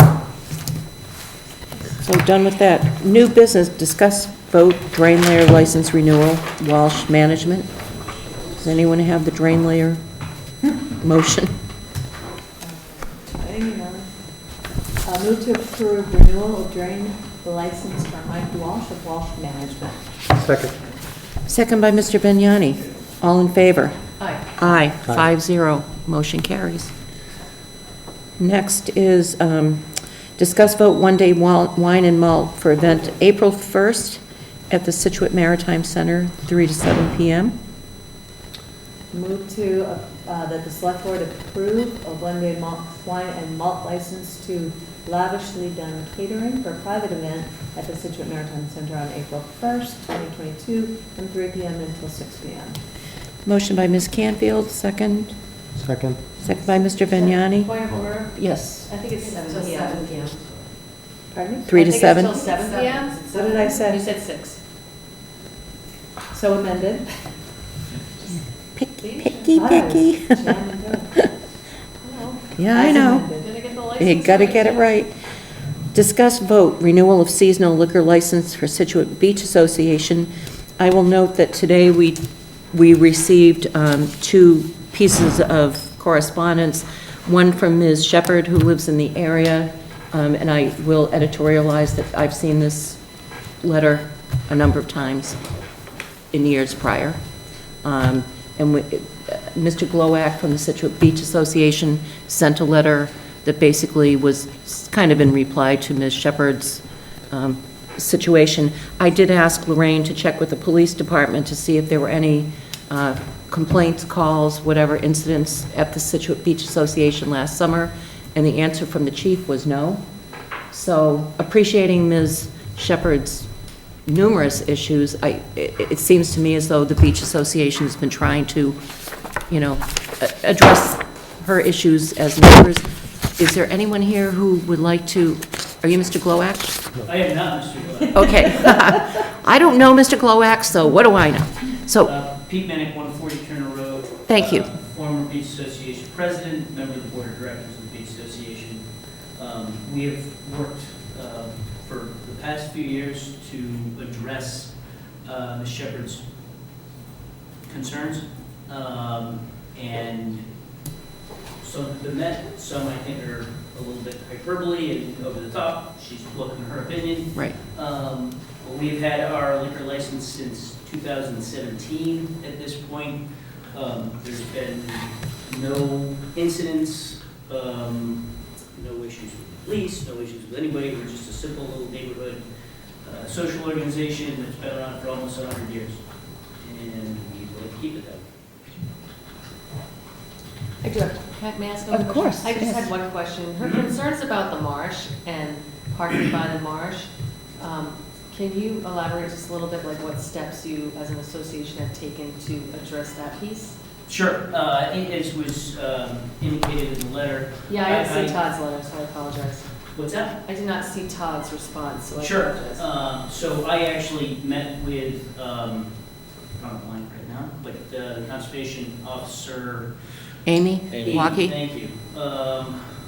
Probably a year, a little bit more than a year ago. And she helped delineate where the wetlands would actually begin, which is actually further into the parking lot than it's been in the past, primarily because nobody parked there during the previous summer, so it's, the overgrowth is pushed past where we normally park. But we agreed that we would mark that area with permanent signage saying don't go past here, wetlands, etc. Those signs were supposed to have gone up last summer. We actually worked with the Boy Scouts to organize that, and COVID kind of got in the way of that. So we have the signs, and they're going to go up Ship Shape Day. Great, thank you. Any other questions? I mean, how long has your organization been around? For 100 years? It'll be 100 years in 2025. And they do it's not just a adult thing, a ton of kids events and Absolutely. local charities, and they do a lot of very good things. Candidate debates, as I recall, having been there a couple of Candidate times debates every Tuesday night. in the dark. Pancakes, The football high dinners. school, we do film nights there in the fall. Psycho uses it. The soccer team uses it. It's a very, very well-used old building. We actually just completed a $150,000 capital campaign this past fall, and we're going to be re-siding and working on improving the bathrooms, et cetera. Oh, good. And also, it's for the whole town. It's not just that neighborhood. Anybody can join, and anyone can go to the events. Yeah, and join is, costs you $100 for a family for the season. It's more of a, we run at a loss, we run a big auction in the summer to help make the shortfall up, and 99.9% of our, I can't think of actually any events that are not open to the public. So, it's a gem. Like a motion? I would. Move the select board vote to renew the seasonal club all alcoholic license for 2022 for the Scituate Beach Association. Second? And, I'll do them all at once. Move that the select board vote to renew the seasonal entertainment license for the Scituate Beach Association. And move that the select board vote to renew the seasonal common vic license for the Scituate Beach Association. Second by Ms. Curran. All in favor? Aye. 5-0, motion carries. Discuss vote board and committee appointments. Thank you. Thanks for coming in and sticking around. My pleasure. Let's see how the sausage is made. I won't comment on that. Okay, Board of Registrars, Mary Ford. Move to appoint Mary Ford to the Board of Registrars. Second? Second by Mr. Vignani. All in favor? Aye. Aye. Situate Harbor Cultural District, Kathleen Mogazel. I hope I pronounced that correctly. Arts Association Representative. Just make a motion. I would. Move to appoint Kathleen Mogazel to the Scituate Harbor Cultural District as the Scituate Art Association representative for a term of 2 years or until a successor is named and completion of the Conflict of Interest online training program for 30 days. Second? Second by Mr. Vignani. All in favor? Aye. Aye. Very good. On to the next, other business liaison reports. Anybody have anything? Nope, busy with this stuff. Sports stuff. Oh, yeah, sorry this about is the sports hockey team, huh? reports. I know. I just wanted to alert the board to one thing, is the beach commission, shortly after our town meeting work, will be requesting to be on the agenda. They have revised, I think they voted at their last meeting to recommend revising their charge to reflect where they are now, and they will have been investigating the beach pass proposals that have been made, and so I believe they're going to bring those two before the board after town meeting. And then, Jim, a question for you, sort of through EDC, but really through the Irish Rising event that's at the end of April. They are hoping we can, if there's something we can do to spruce up the bandstand area in anticipation of that big event at the end of April. So I just passed that along. Yeah, I'm sure the DPW guys will be down there, but we'll put it on the list. Okay, yeah, it's, obviously there are bigger issues on that bandstand, but, The bandstand itself needs to be completely rebuilt, and they're back before CPC. and that's not gonna happen before the end of April, but. But the parking lot stuff will be on the cleaning list. I know they just finished First Parish sweeping that, cleaning that up for the parade, so we'll put that on the list. Do they have to use the bandstand? Well, because it's right next to The pictures that I saw of the condition of it, It's concerning. It is very concerning. So I wouldn't like to think that there were like 7 or 8 or 12 people standing up there. and Dignitaries. Something happens. I don't mean to rain on anyone's parade, but if they can stand more next to where I don't think the monument it's is. structurally, but I'll take a look at it. I haven't been down in a while. I think that the concerns I heard were more, would Aesthetic. they love us to slap a coat of paint on it? Yeah, but it's just from a picture standpoint, that it's not really the wisest. I guess I will, Take a you look sent at me it. the pictures, Andrew, didn't you? Yeah. Were you It's concerned? bad. Yeah, It is well, concerning. I Anyway. asked them if they could check on some bunting. We could We'll check take a on look some at it. bunting. Okay, I All right. duly reported. Duly I noted. will take 1 second and give a quick shout out to a couple of sports teams, because our high school basketball and hockey team had spectacular seasons and both made it to the Final Four of the state tournaments. Unfortunately, I heard tonight that the hockey team lost a close game 1-0. The basketball team plays tomorrow down in Taunton, and if they win, they'll be in the state finals. So that's spectacular Very. for the little town of Scituate to Good for compete them. on that level with new playoff structures, and there's a lot more teams involved. They both have done great jobs. And coming off 2 tough years. Yeah. To be on a team. Yeah. And I'm sure other teams have done well, too. Those are just the two that, I hope they make it to the States since we can't go tomorrow. yeah. Me Because too. we have our advisory meeting, right? Yep. Good It's going luck to be a tomorrow. tough game tomorrow. Malden Catholic's a good basketball team, so they're going to have to really play well tomorrow night. Good luck to them. Yeah. They will. They will. Yeah. All right. Good luck, sailors. Yes, absolutely. So, correspondence, Mr. Secretary? Let's talk Clerk? about I mean- Woody Harrelson. Clerk. Yes, what about Woody Harrelson? And the movie Kiss the Ground, Yeah. Scituate High School, Gates Middle School. They had a good lead, right? It was So, good. March 27th, 10 a.m. to 12, Gates Middle School, free showing of Kiss the Ground. It's an environmental film, narrative of Brady. Check it out. You can go to kissthegroundmovie.com and learn about it and go support the environmental clubs, Scituate High. But Woody Harrelson is not going to be here, folks, right? He will not. Just don't want that rumor to be Physically flying be around in town. here, But he'll be at. Holographically, he's in narrating the movie. All right. Not physically present. Okay. Seaport Economic Council, pleased to confirm the town of Scituate has been awarded $1 million Nicole Parkway Marina Rehab Phase 2 project. So that's fabulous. I had a bad incident once. Thank you to Waterways and Stephen Mullen and Group. Yes. Also, we received notice from our good friends at Mass DOT that pending final passage of bonds, our community's Chapter 90 will be $556,000. And last but not least, the South Shore Irish Heritage Trail official launching of the website will be May 22nd. So get your browser ready. It will be ssirishtrail.org. ssirishtrail.org. And we thank them for the bread. Thank you very much, everyone. Thank you. Graft. I'm starving. Everyone's hungry up here. While we're rambling here, Who's rambling? That's from Brenda. did we thank the kids for the Valentines?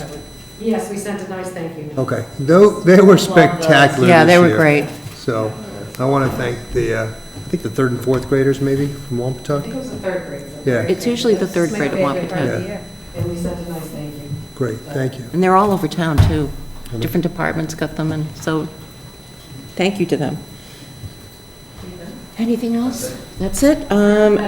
Yes, approval of meeting minutes? Do I hear a motion? What date? Oh, I knew you were going to ask me that question.